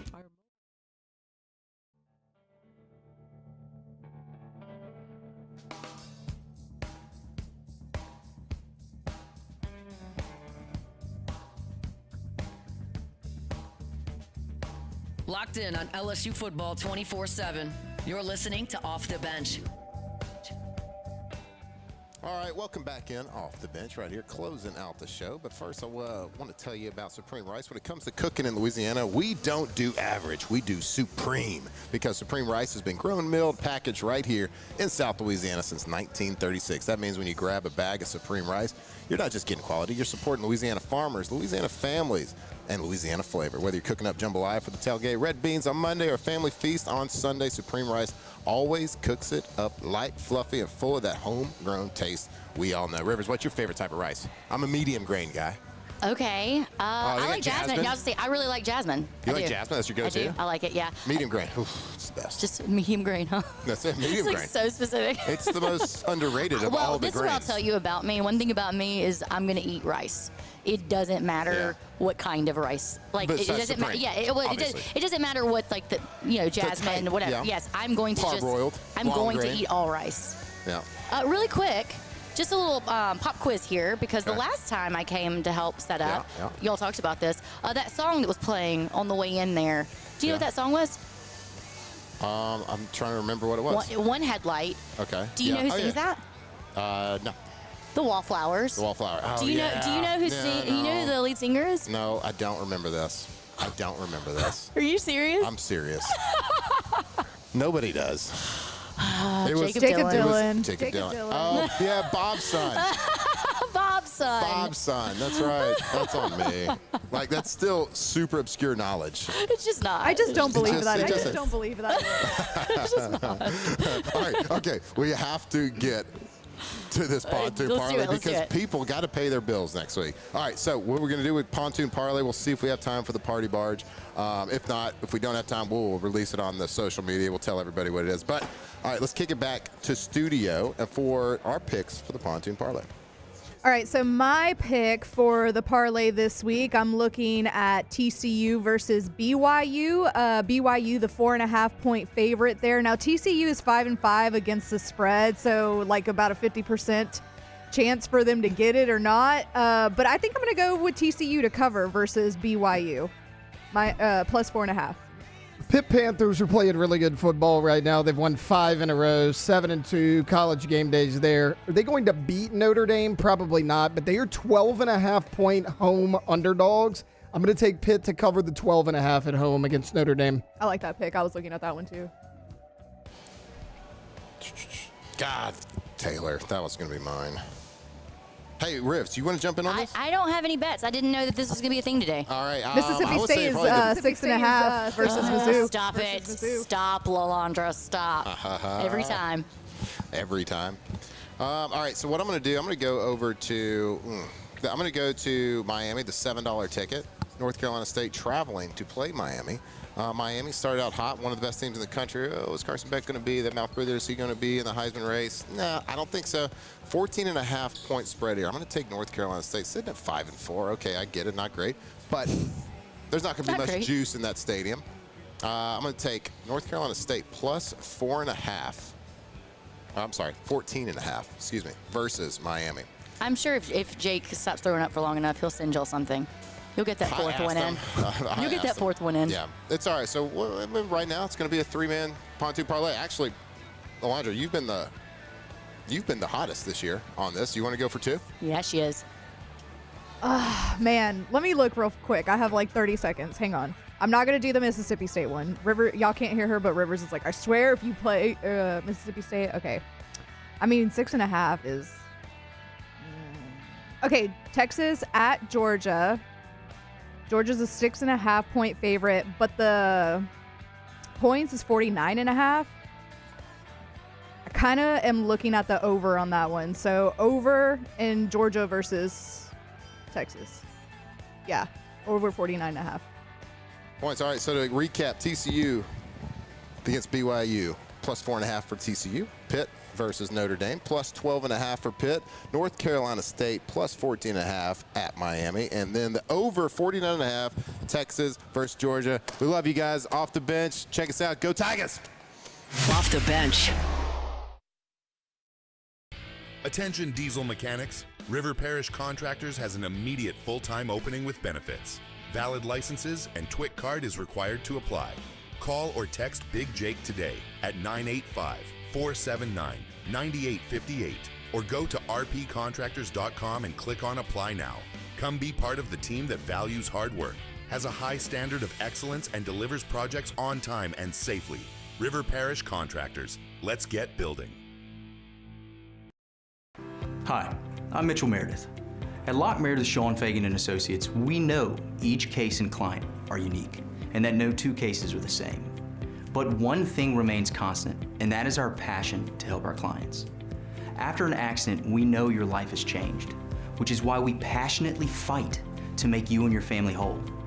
Remember, whether you hire us at all, give us a call at 272-5555. We're here to serve you. Every winner knows a great play starts with a solid game plan and the right team by your side. At Sunshine, we're here to keep your operation running strong. From tractors to harvesters, we've got the John Deere equipment you need to tackle every job with confidence. Because when the work's done right, there's more time for the things that matter, like cheering on your favorite team. Make Sunshine Quality Solutions part of your playbook this season and learn more about what it means to be powered by Sunshine at sunequip.com. Trust isn't given, it's earned by showing up, leading the way, and performing at your best when it matters most. Our Lady of the Lake sports medicine experts know what it takes to improve performance and build champions at every level. That's why LSU chose Our Lady of the Lake as its championship health partner, trusting Louisiana's best medical team to care for our state's best athletes. From championship athletes to everyday champions, trusted care starts here. I trust the lake. Hi, this is Beth Tarina. Welcome to my pool.